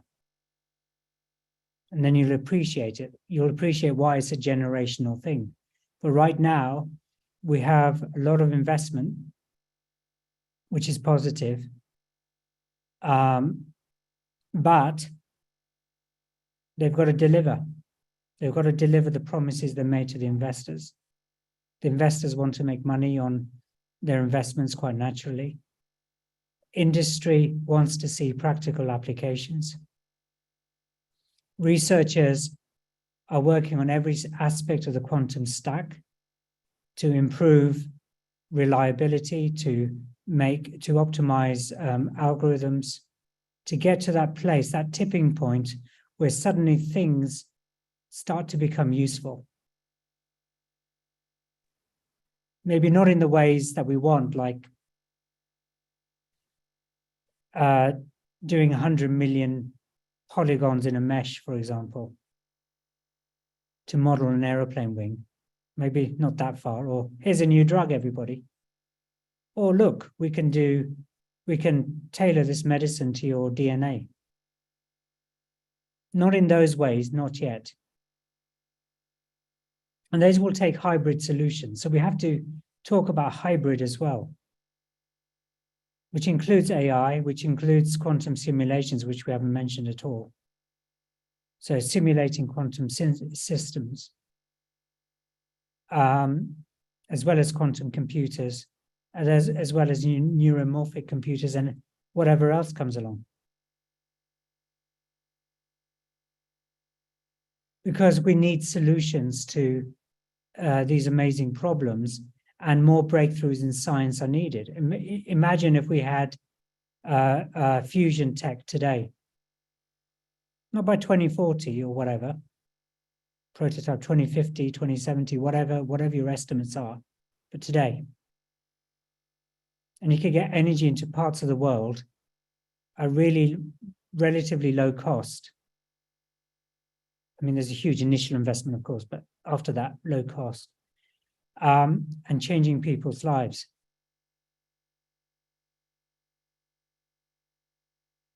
And so one of the things that I have a new appreciation of is when you meet people who wanted to help people change their lives for the better, whether they've got families, whether they've got mortgages, whether they want to go into an area and improve their careers, whether they want to increase their knowledge, whatever it is. And you have people dedicated to doing that. That for me is really amazing, because I haven't had that in my life. You know, I've been one of those people, maybe you feel the same, where you're sailing around the world by yourself.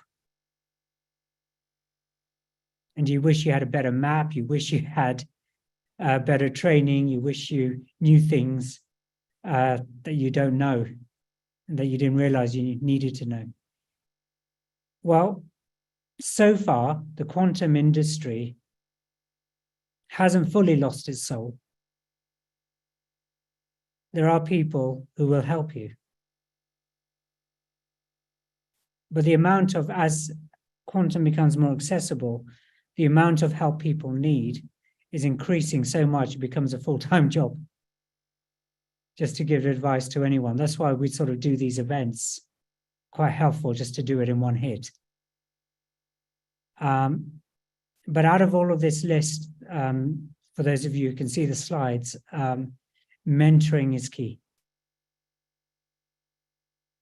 If you can find a great mentor or a mentoring program, then that will help you and stand you in good stead far better than most things. Back to you, John. Thank you. So I'm going to jump back to the slides again. So there's quite a few questions in the chat. So what we do, you know, we're happy to invite people to take the mic. We appreciate that's not for everyone. So if you've got a question in the chat, if you're happy to take the mic, if you can put the thumbs up icon, click the thumbs up and we'll call you into the chat. If not, we can read the question out on your behalf. So if you do have a question, either leave it and we'll ask it for you, or put the thumbs up and we'll call you in. So I'm going to go through the last couple of slides just to we can come on to the sort of more interactive part. So kind of one of the we've kind of touched on this. So but quantum is global. I mean, quantum itself is universal, but quantum, the ecosystem, the workforce, the people, is global. I mean, just our company alone. So this is from just 2 years on LinkedIn.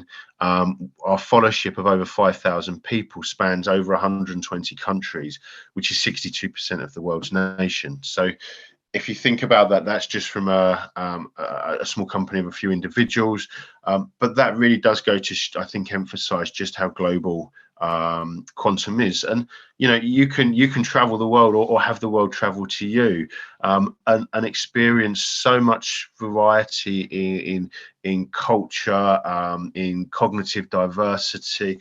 You know, it's a real opportunity to broaden your horizons outside of just the role that you play or the job function you have.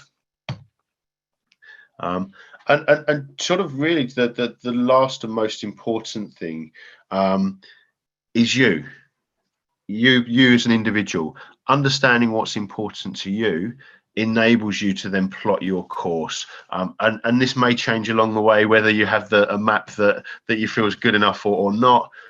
You know, that will change, but by understanding what drives you, you can then understand where what things you need to do to turn that into a reality. And lastly, in the worlds of Bill S. Preston Esquire of Bill and Ted fame, be excellent to each other.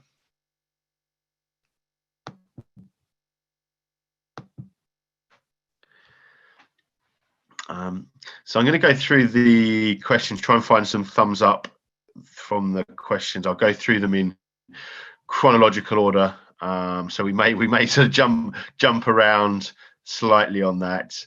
However, so I'm just scrolling down for some thumbs up.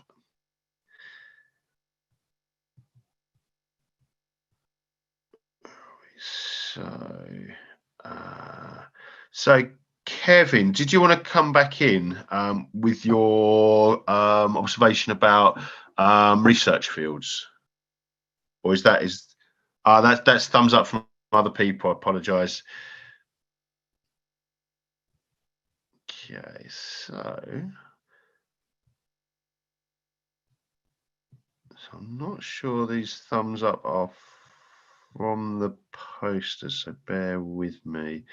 And if not, I'll run through the questions as they are.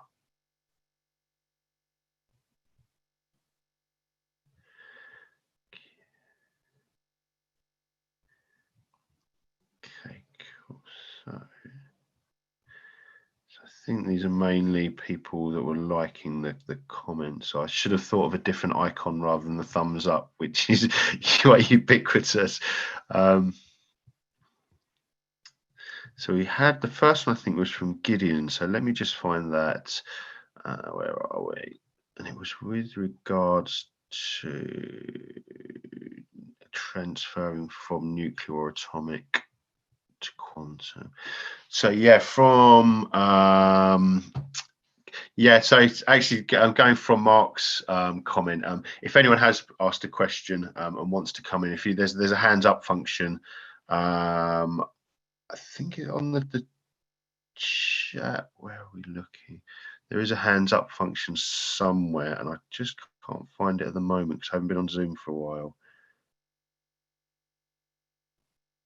Okay, so the reactions to the comment, yeah. So if we there's use a really the good hands question up here function. actually from Ron, saying, do you encourage quantum companies to talk with people rather than just filter resumes? And I think that's such a great question.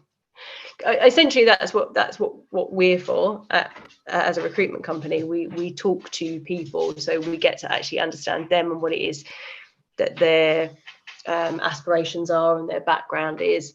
And we've also spoken with the client, so we understand exactly what it is that they're looking for, and then we kind of do a bit of matchmaking.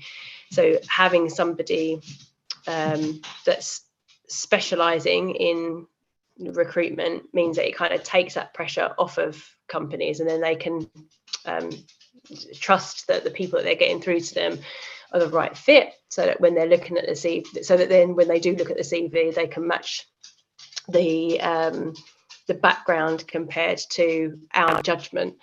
But whether I don't suppose that we specifically are saying that to companies, because that's what it is that we're doing. But I would encourage companies to talk with people rather than just filter resumes, because you can't tell a person's personality from a sheet of paper.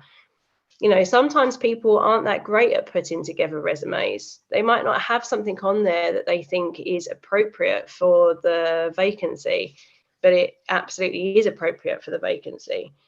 And as well as that, if you're applying for positions and you're applying directly to companies, you know, if that's going through some sort of a system where it's not actually a person that's filtering through the resumes, it's, you know, AI that's basically picking up keywords and then filtering out the ones that are good or bad. I mean, LinkedIn's a prime example of that. You know, if I've ever advertised for a position, it's incredible the ones that they actually say are a good fit, and then I actually have to go through the ones that they filter out, because that's usually where I find people that actually are a good fit. So we're a bit too compliant on technology in those areas. But yeah, as a company, you should absolutely be speaking to these individuals. And that comes back down to what I was saying earlier as well, about having really strong values and really understanding what it is that people want and what it is that you want for your company. My dog's about to start barking, so I will mute myself. Sorry. If I could add on to that. Yes, please, Ron, please. Yeah, this is Ron Schreiner. I know my full name doesn't pop up, but I'm finding that very encouraging, given that quantum is, even though it's been going on for a while, the technology and the science is moving forward and changing all the time. So it's still pretty raw. So um, uh, I find that companies in the classical space have moved towards using machine learning algorithms to pre-filter resumes, and those filters more often than not are trained on data that basically biases them. So they wind up having a machine learning algorithm that is racist, basically, or it's discriminatory, but they claim that they're not, and then they hide behind the ML and say, "Well, we just use an AI." Well, I can only imagine how many resumes that nobody at those companies ever have a human lay eyes on. So I'm finding it very encouraging that Natalie says that she looks at some of the rejected ones. So thank you for that. Yeah, I think just to take that point a bit further, actually, as well. So a big part of our role, so obviously when we speak with an organisation, we look at what they. So it's often what happens is we get, someone sends us a job description, says, "Can you find these people?" We then schedule a call with the hiring manager and say, "Okay, the job spec's great. What are you really looking for?" And we break down, what is absolutely essential, why it's essential. Also, are there other ways that this role can be filled? And one of the things within quantum that a hiring manager that will be able to look at what they actually require and then what they can build, you reduce the complexity of the requirement, and then you open the role up to potentially people with attributes you may not have otherwise found. And on the candidate side, obviously we speak to people not just about their expectations and experience, but also what their goals and aspirations are. And sometimes a position can be filled in ways that the hiring manager wasn't expecting previously. So having those conversations and relationships, it allows us to be able to present in a way that just a blank CV doesn't. And because you're building trusted relationships over many years, you're then able to present that in a certain way whereby you've built that trust up and you're able to demonstrate what the thought process is on this, and potentially find matches that may not seem obvious just from I was going to say a bit of paper, but that was years ago now, just from a screen. And actually, the AI ML or screening, the screening process is used for CVs. That's a really interesting, really important dynamic. But I would say that actually, with the human touch, this also used to happen before. So you would get people sitting there looking at CVs, pushing Control F, seeing how many times a certain technology had been mentioned, and kind of just counting the number of times it had been mentioned. But this would lead to situations whereby someone could be looking for, someone who didn't understand the technology could be looking for a .NET developer. They'd look at .NET and say, "Oh, they haven't used .NET." But then they've been working, this is someone who's been working with C# for the last 10 years. But because they didn't know enough about that, they were ruling people out who were perfect because there was more than one possible way of referencing that. So the human touch also requires experience to understand what's being looked for as well, and these things come with time. With any learning, there's no magic wand that you can't sort of implement knowledge into people's brains. So having that support and guidance and being able to understand these things, maybe having a fail safes around that as well. And that, there's problems with both the human and the technology aspects of that. Hopefully people are working towards resolving those things, but human nature is often such that if you can take an easier option, people will naturally defer to that. So but these are all important things that do need to be addressed and improved upon and refined moving forward, Ron. I appreciate that you guys have that state of mind and encourage these companies to actually talk to people instead of just write them off. Yeah, and I think this also ties in with Gideon's question as well. So asking about if there's opportunities for people who are in nuclear physics, and what they can do to be involved with quantum computing. So I mean, Rupesh alluded to this earlier when looking at, you know, what is a quantum engineer? It could be an algorithm developer, it could be someone working with maintaining dilution fridges, it could be an AMO or optical physicist working with lasers. All very different skill sets, all very different jobs. So there is crossover between atomic and quantum. I think to an extent, some of the things we look at quantum are actually atomic. The branding may be slightly better with quantum. It doesn't elicit such a scared response sometimes. So I think that's also something that comes into play. But there is crossover there. I think the thing to focus on is it's about the right role for the right person at the right place at the right time. So where are the transferable skills? What things have you done that can be transferred into working within the quantum ecosystem? So if you look at these areas, so we spoke earlier about the difference between sort of a talent shortage and a skills gap, and I think it's far more correct to say that there's a skills gap than a talent shortage, because whilst more talent would always be better, that's like putting more research is needed on a scientific paper. It's superfluous. So actually, when you're looking at the types of roles that are often recruited for, there isn't necessarily the number of people that have the exact skill to be able to walk in and do that job from day one that have learned that. And actually, when you're performing novel research, it may be that people haven't done the exact same thing, will still need to be brought up to speed with the technology, with the company, and lots of other things. So when you have roles that are undersubscribed in terms of the number of candidates that can perform that role, there has to be, companies then have to get more creative about how do they develop the skills.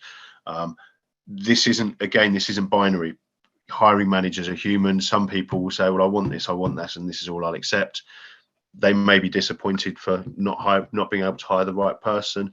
It may be that they're not, but other people may take a different view and say, okay, I can train and build this, and this, but what I do need to start is this. And these aren't necessarily things you'll know from a job description, and they're not going to be presented in that way. So, but being able to take that mindset, and I think with imposter syndrome as well, if you look at research around applications, so people with feminine traits tend to not apply for something unless they're hitting a very high percentage of the requirements of the role. People with more masculine traits tend to apply with much less overlap. So I would say, you know, if you're sort of 60%, 70% there for a job description, you know, apply for it. What's the worst that can happen? And it may be that actually the human involved on the other end could be the key determiner of that, whether they're open-minded to training people with the right attributes, or whether they are more focused on just having the precise skill set. So I think with that, there certainly is opportunity to transition, but it's finding that right opportunity to transition. I don't know whether Natalie or Rupesh wanted to add anything to that. Yeah, I did, John. So first of all, I wanted to sort of answer Ron's point, because I'm a classic case of being really hard to find a job. It's hard for me to find a job. Why? Because I've got multiple skills, and I don't fit into a convenient sized pigeonhole that companies are looking for. So, for example, on my CV, even though I've told you I've been in high-tech startups for a very long time, for 20 years, I know the whole process from taking an idea, assembling a team, raising investment, managing teams, putting processes in place, creating products and services, and delighting the customer.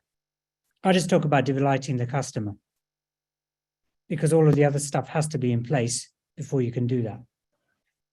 So I don't mention product development. I just sort of shrug my shoulders about it. It's not mentioned on my CV. even though I can do it without thinking about it. Who's reading the CV? Can they understand that? Can they read between the lines? Can they take the risk of talking to me and actually finding out what value I bring? So that's the second. The answer is no, by the way, Ron. Most people, the answer is no. So it's so that's where the difficulty lies. The imagination of the person reading the CV. The second thing to say on CVs is very, very important to articulate value. Otherwise, it's just words on a page. So here's a trivial example. This one's really trivial. Well, I consider it trivial. How many CVs have I seen working for these technology companies? CVs have passed my way. I'm trying to hire talented software engineers at different levels. And they all say, I'm a team player. So what does that mean? Does that mean you just turned up every day and sat on a desk with other people? That you weren't too mean to them? You actually helped them? What does it mean? What does team mean to you? Because in startup mode, it's vital for your survival, for the survival of the company. Because if you can delight the customer, the revenue is going to follow. So team isn't a buzzword. What have you done that made you such a great team member? And those things will attract my attention. Okay, this person's a great teacher. I love teaching people new skills. I love learning new languages, for instance, and then teaching other people that so they become as good as I am.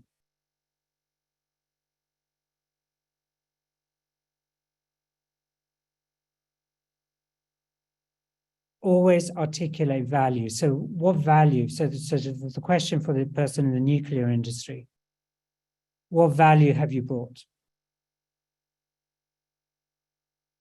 And can that value then be articulated and transferred into this one, where you're less clear about the impact of what that value is? And so when you think about value, you have to start thinking very deeply. Oh, I've got all these connections, these networks. Oh, I understand what it means to have very structured and structured processes. I know what compliance looks like. I know what health and safety really is. I know how to optimize processes or electronics or whatever, code, whatever. And because I've done this resulted, let's say you optimize some code and it created, let's say, a 30% efficiency. That's value. That's an example of value. Or I trained my team in health and safety procedures because I cared deeply about each and every one of them. But it wasn't part of your job to do it, but you did it anyway. That's value. So value just doesn't always mean I increase the revenue of the company 10 times or whatever people love to say on their CVs. It doesn't have to be all economic value. It's how you made a difference by you being there. And if you can articulate that, that's brilliant. And articulating it is hard because you'll take it for granted, especially if it's natural. You always ask somebody to review, always ask your colleagues, what value have I brought? And find ways of articulating it. Now, as a whole, the quantum industry is young. So you have people in charge who don't understand when they read a CV what value actually means, because they haven't come from that background. They haven't come from academic backgrounds or are quite inexperienced. And when you have conversations about value in other sectors, people get it and say, absolutely. In the quantum sector, sometimes, well, a lot of times you just get tumbleweed. But that's going to change as the industry matures. Because the differentiator, because everything is round about applications and and where the low-hanging fruit is, in order to get revenue into the company. So you have customers that pay revenue. That conversation is going to change, because it isn't going to be about low-hanging fruit anymore. It's about making a difference. And applications are part of that, but relationships are a part of that too. The quality is part of that. Quality of engagement, the quality of products, the quality of service, but the quality of the team, quality of the environment, everything's going to start changing. And that's why I say it's a much more, for me, it's much more vibrant and exciting, but it also makes it a lot harder than just playing buzzword bingo, which is super easy and you don't even need a human to read your CV. So they'll never discover the real you. That's going to be an ongoing issue that the industry will face. But those are just some of my tips anyway. Yeah, I think actually there's some really good points there, and also the being able to reference. So instead of the you know, I'm proactive, I'm a people person, and all these kind of aspects that go on to almost all CVs in the profile, but actually demonstrating, you know, I was proactive in an action that I took. You know, these are the things that reference this, because if you're just naming attributes, it can come across more as a boast. There's no substance to it. But actually, by and this is also something that I would suggest has more value in interviews. You know, you want to be confident but humble. You know, let your experiences do the talking for you, but actually have the confidence to discuss these things that are valuable. And you know, if you are in an interview, there's a very strong chance that the hiring manager, if they're experienced, has a very good understanding that you can perform the role technically or in terms of the function of the role. They're then looking at the extra things. You know, how would you integrate with the team? What's the personality fit like, and all of these other things. What's extra? So this is something that I think is also often underrepresented, and so that being able to portray that on a CV, it does take time and effort. It does take thought. And one of the things, actually, quite a good tip that. So I actually sort of came across this after, and I've never needed to write a CV since. But actually, by creating a master document CV, so basically everything you've ever done, when you do something new, put it on the CV and keep adding to it, because there's a few reasons for this. Because if you look at the CV itself, you've added that point when it's fresh in your mind. You're not having to think back 3 or 4 years later when you can't remember, did you use this software package or that software package? Was it working with this or that? It goes in when it's fresh and relevant.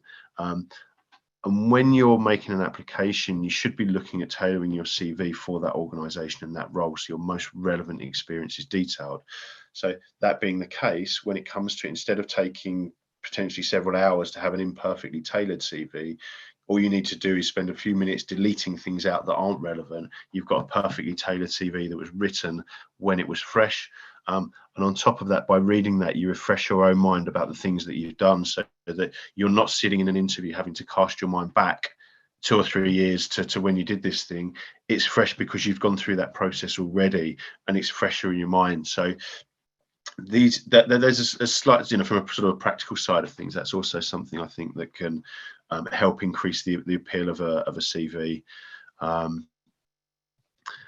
So just coming on from that, so that I saw there was a question about the 3 most common roles we see. So this changes. This is always going to evolve.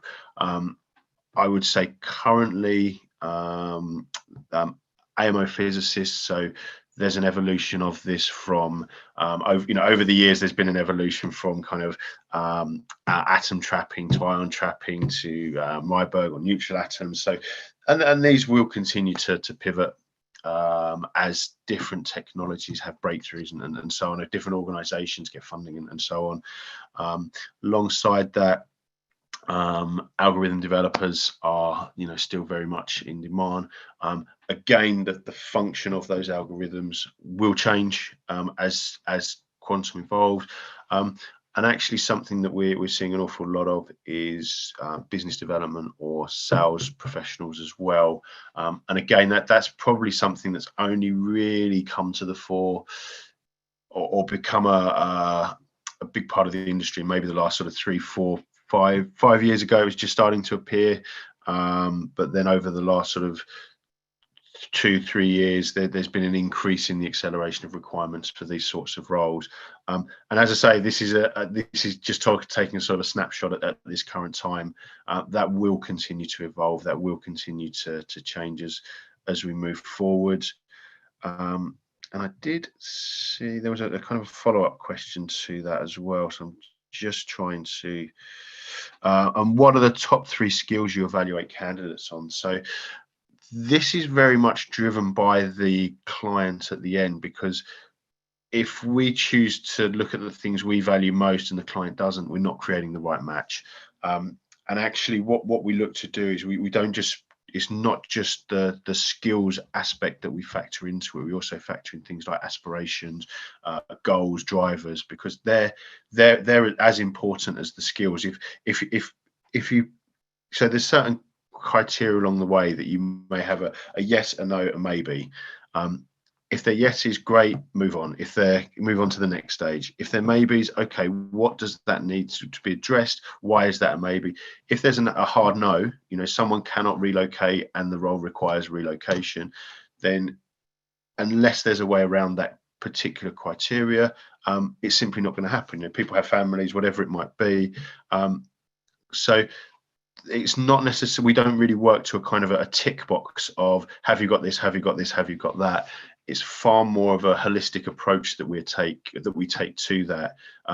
Obviously we look at the match with the skill set, we look at the match with the ethos and the company ethos, we match people's long-term goals and how that can be facilitated within the role, and we discuss all of these parameters to give as much information as possible so that an educated decision can be made with as many of the salient facts in play as possible, and look to constantly evolve that conversation. Nat, did you have anything to add to those points? Not really. I think you've really covered everything when it comes to how it's what we do is so much more than just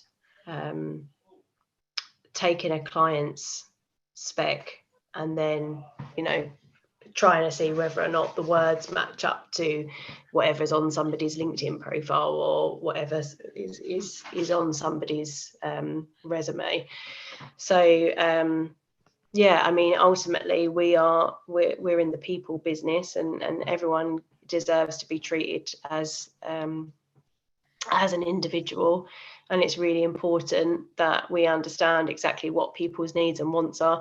They change as well. That's one thing, with candidates, you can come into a meeting with us, and 1 minute one thing's your driver, and then as they go through interview processes, maybe that changes and evolves along the way as well. So that's something that we always have to kind of keep on top of and just make sure that we're always understanding exactly what it is that person wants at that moment in time, depending on other conversations that they've had with other companies as well. So it's a bit of I always just say it's a bit of a dance, to be honest, with recruitment.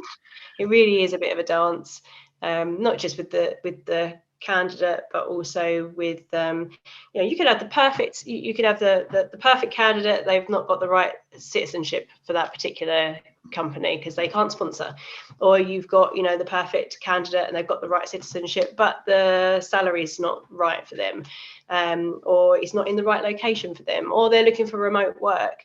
So it's a lot, and I to a degree, like kind of going back a bit with when we was talking about how companies implement things like AI to kind of say, right, this is the CV that we want and this is the CV that we don't want. It's time consuming, and that's why it's really important to have the people people doing the jobs that they're actually designed to do or actually enjoy doing. We enjoy talking to people, we enjoy getting to know people, and ultimately if you can be a part of actually putting somebody on the path to their dream career, that's amazing. So it's something that, you know, if you've got the right people in place, they take pride in what they do, and then you build the trusted relationships around that as well. I don't know, did you answer the question about the number one mistake candidates make in an interview? I didn't see that. No, hold on. Oh, yeah, I saw the one above. I'm sorry, Ron. Yeah, I wasn't sure if you'd touched on that or not. I actually find that a really difficult question to answer. I don't know, John, you might be able to answer that one a little bit more than what I can. So I think with that, I mean, obviously in terms of the biggest mistake would be doing something highly inappropriate or illegal. However, I think in terms of the number one being the most frequent, it's something that we work hard to filter out. So whenever we work with a candidate, we prepare them for interview, tell them what to expect. We go through, you know, all of the salient information. So we try and limit that from happening. And I don't think there's necessarily one thing that comes up regularly. But I think in terms of, I'd probably kind of invert that slightly. Ron, I just see your hand up, please. Okay, so that was a bit of a setup, I admit. So I've heard this from other recruiters, and so their claim is the number one mistake you make in an interview is not actually asking for the job at the end of the interview. What do you guys feel about that?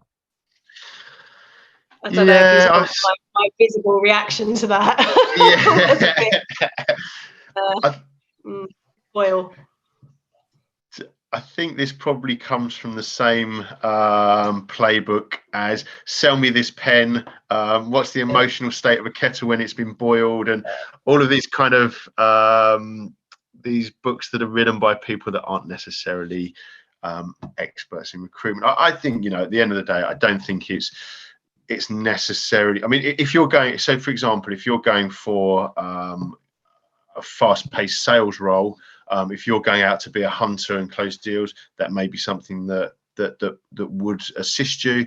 I think if you're looking to set up optical equipment, you know, going to try and close a deal like that, it's going to hold less value. So, and I think that fits into preparedness for the interview. You know, not understand what the role you're looking at, what the company you're looking at, having done that due diligence and preparation. I think, you know, there's a number of hiring managers that we work with that wouldn't resonate at all in a positive or a negative way. It would, and a lot of the time these decisions have to be made by more than one person anyway. So I wouldn't hold too much truck with that, with the sorts of roles that we're working. I think as well, it maybe fits kind of big tech narrative, particularly with the kind of the US mindset. I know sort of senior, very senior big tech execs, and they sort of describe it as having to have knife fights every day to get what you want.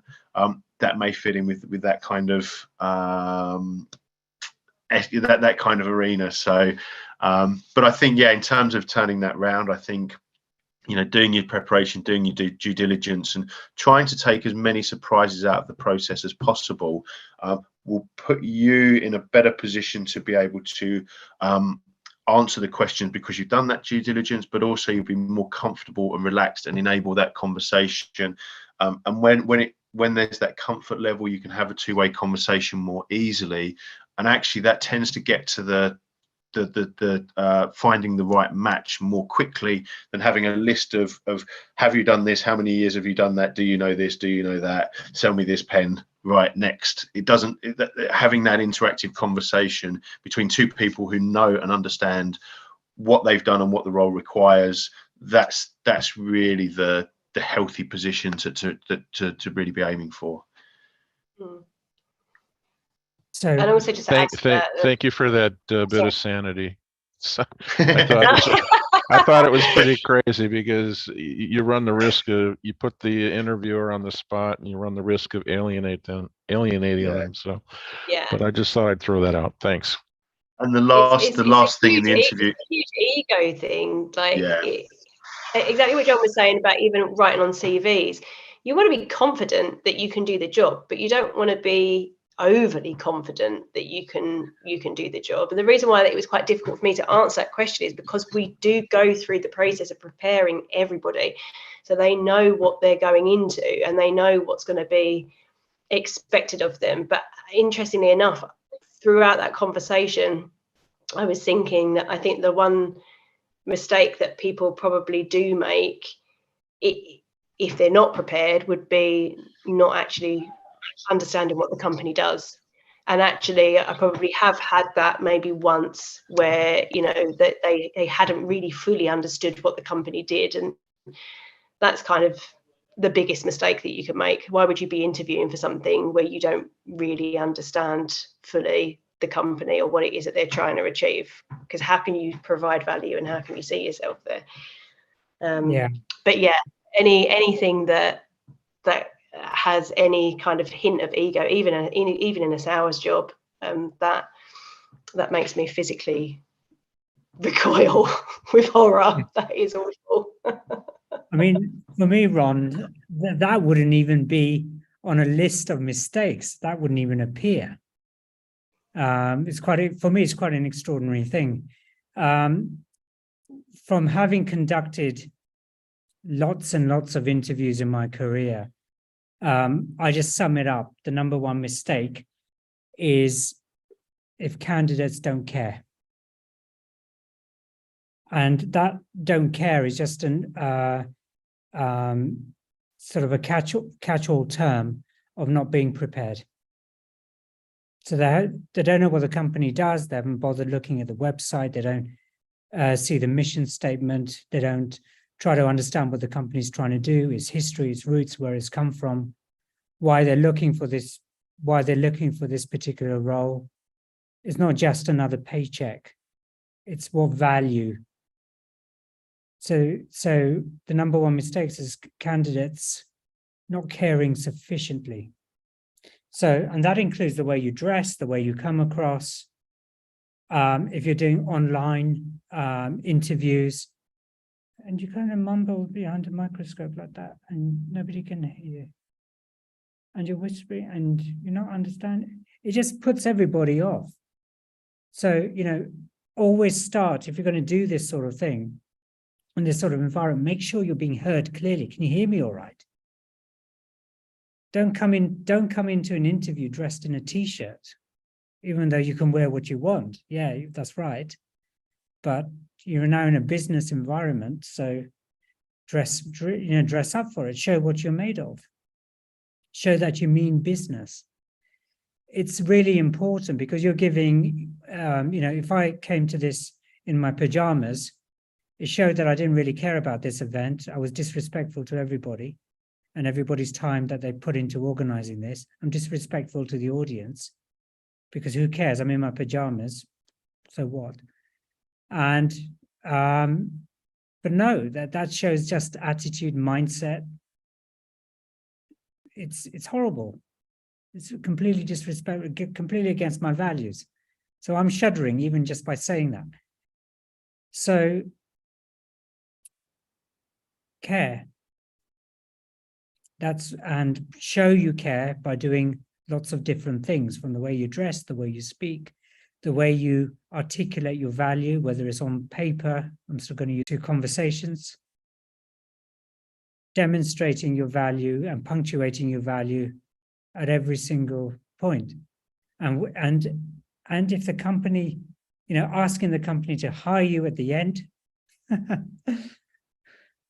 it's like the old joke in where you have prison films where everyone's innocent. Well, of course everyone says they're innocent and got here by mistake.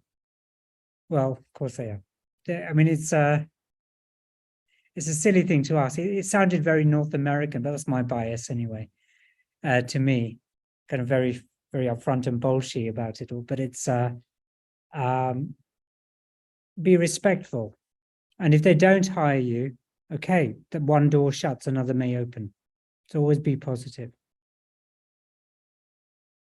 But if you don't and care, sorry, I thought you'd stop then. I forget you have No, long sorry, pauses.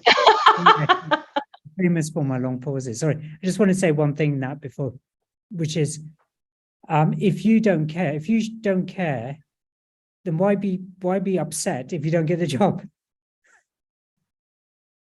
I mean, you've got to care. It's a two-way thing. It's not a one-way street. But over to you now. I was just going to say a real top tip for any candidate as well is to always thank people for their time, especially after you've interviewed somewhere. You know, kind of going out of your way to drop an email to somebody and thank them for their time goes a really long way. But also, just from my own personal experience, I was offered a job once because I applied for a role. They emailed me telling me that they basically thought I was overqualified for that position. And because I replied back saying, thanking them and saying, oh, I hope that you find, the right person for the role, they offered me a sales position. So it just being human and speaking to people as if,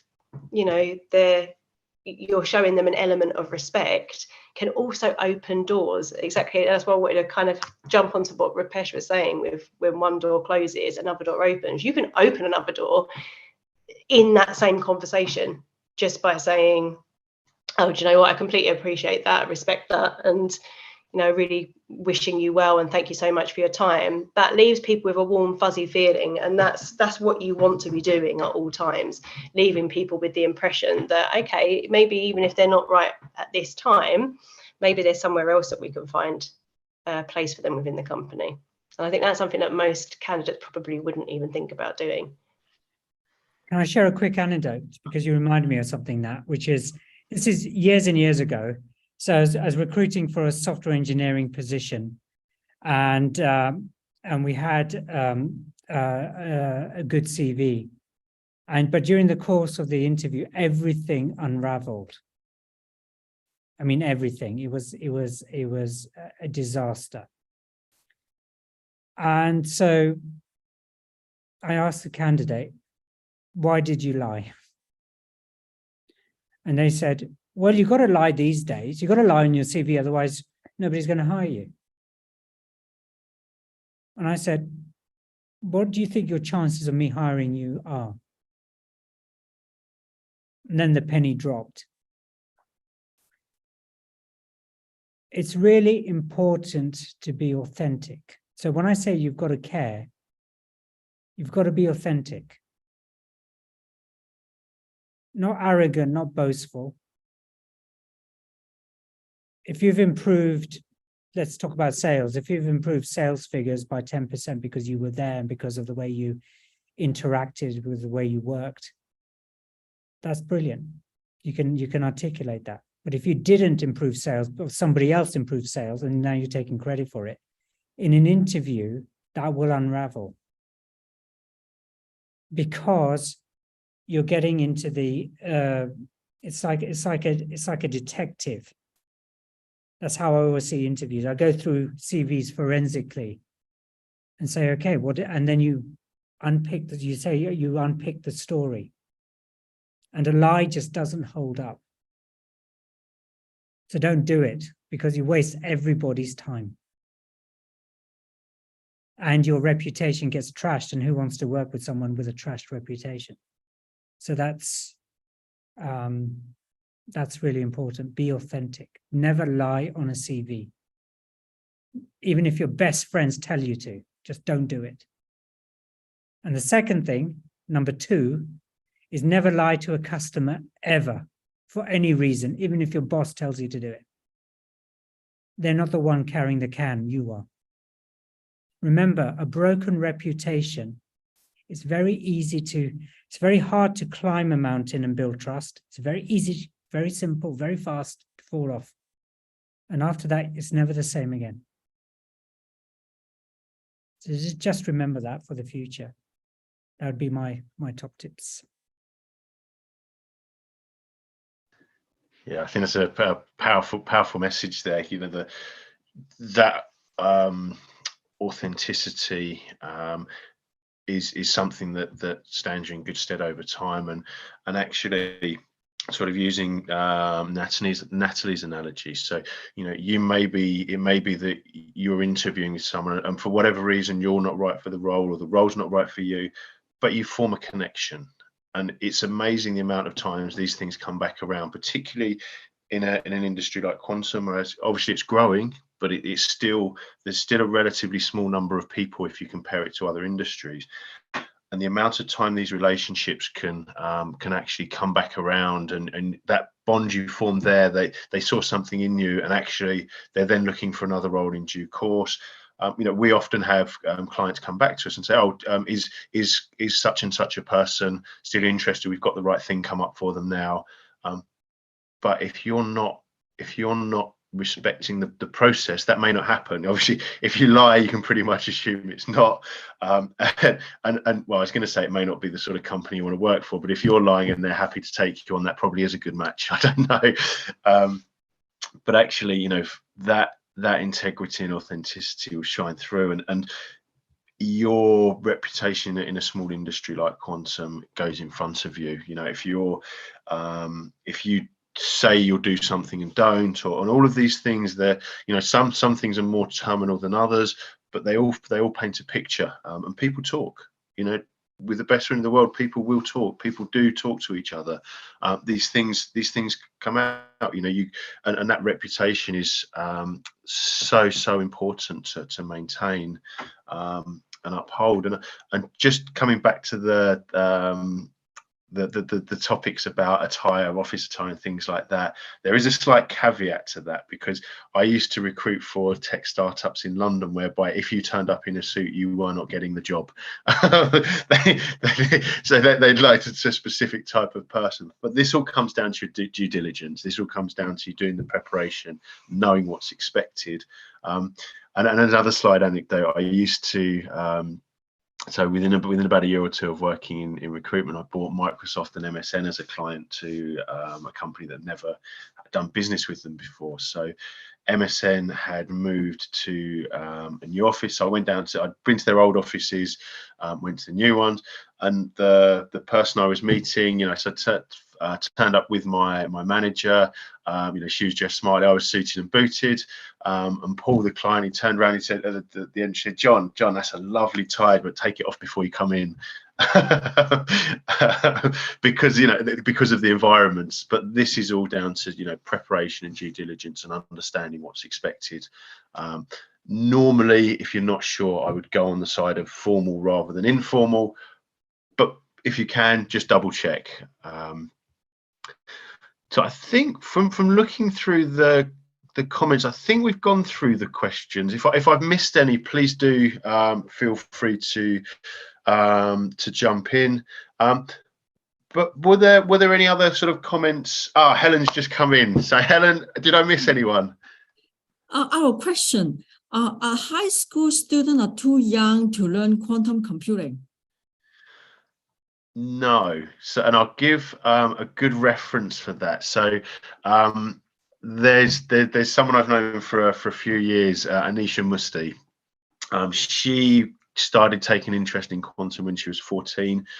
Within about a year or so, she had written an algorithm on a gate-based quantum language algorithm on a gate-based computer. And it identified Parkinson's disease at an early stage due to slight imperfection in vocal cords. Since then, or alongside that, she's also set up a group called Q-Munity, which is Q-Munity. I'll just find it and put it in the chat. And they do a fantastic job about helping people with an interest in quantum to be able to enter in the world of quantum, to learn. They do coding schools, they do hackathons, also other different events to train the next generation of the quantum workforce. So I'll just put that in in the chat, and I'd really encourage everyone. You don't have to be young as well. They let old people like me come along as well. So, but I'd encourage everyone to look into community, and you know, that also if there's any support that people are able to give, you know, whether that's judging a hackathon or whatever, mentoring.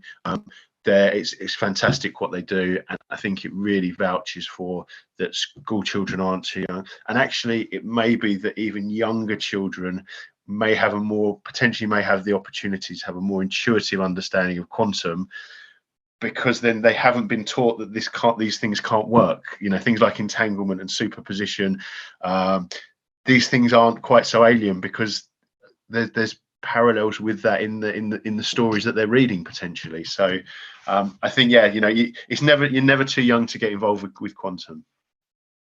Yeah, and John, I just want to give and Helen just a quick shout out to Girls in Quantum as well. Oh, So yes.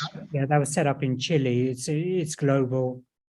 Young girls, sort of high school age, supporting each other through this journey as well. So there's a lot of amazing people, and you know, for me, I want people to be taught from the age of 5 onwards, as soon as they enter the school system. That's my dream. A lot of changes have to happen before that happens, but there's a lot of reasons to be positive.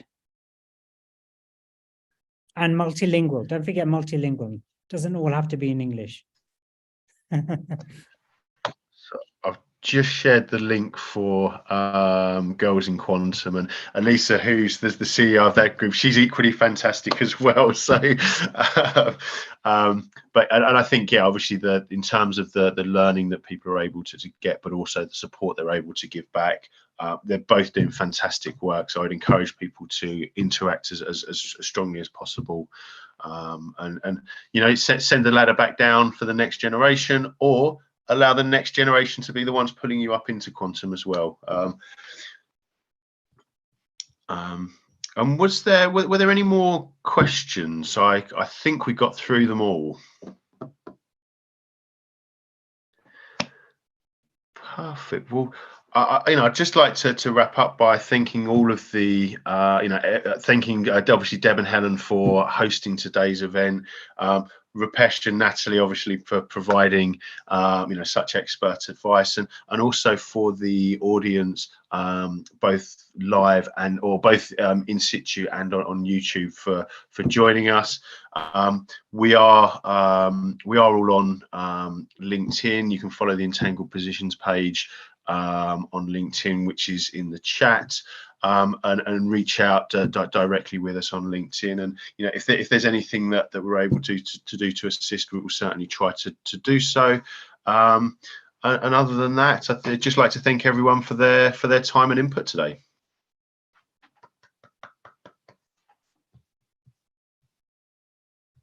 Thank you, everyone.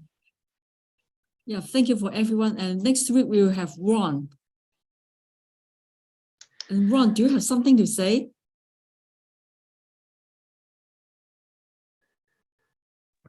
I was just trying to get the clap going.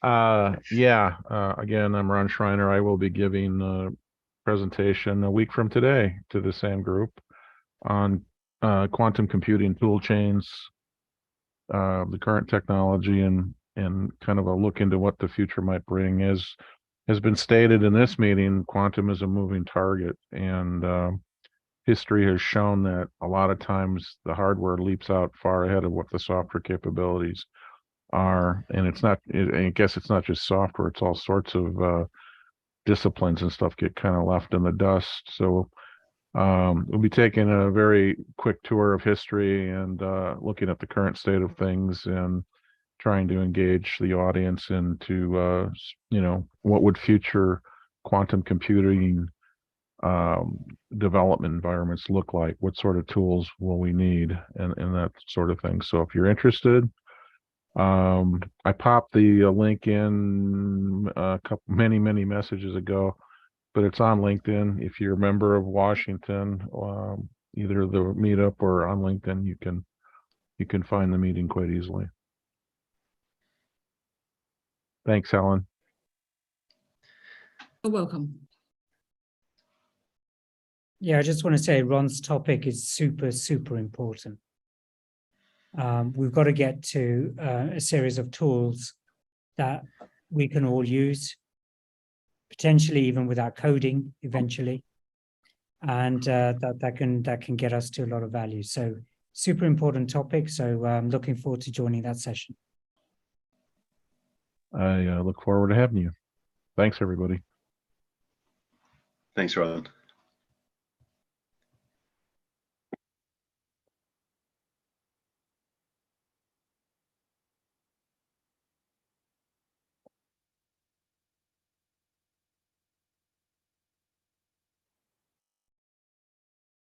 And thank you for coming. No, thank you, Helen, for inviting. It's really a joy. Thank you. Yeah, enjoy the rest of the day. And you. Take care. Bye, everyone. Bye.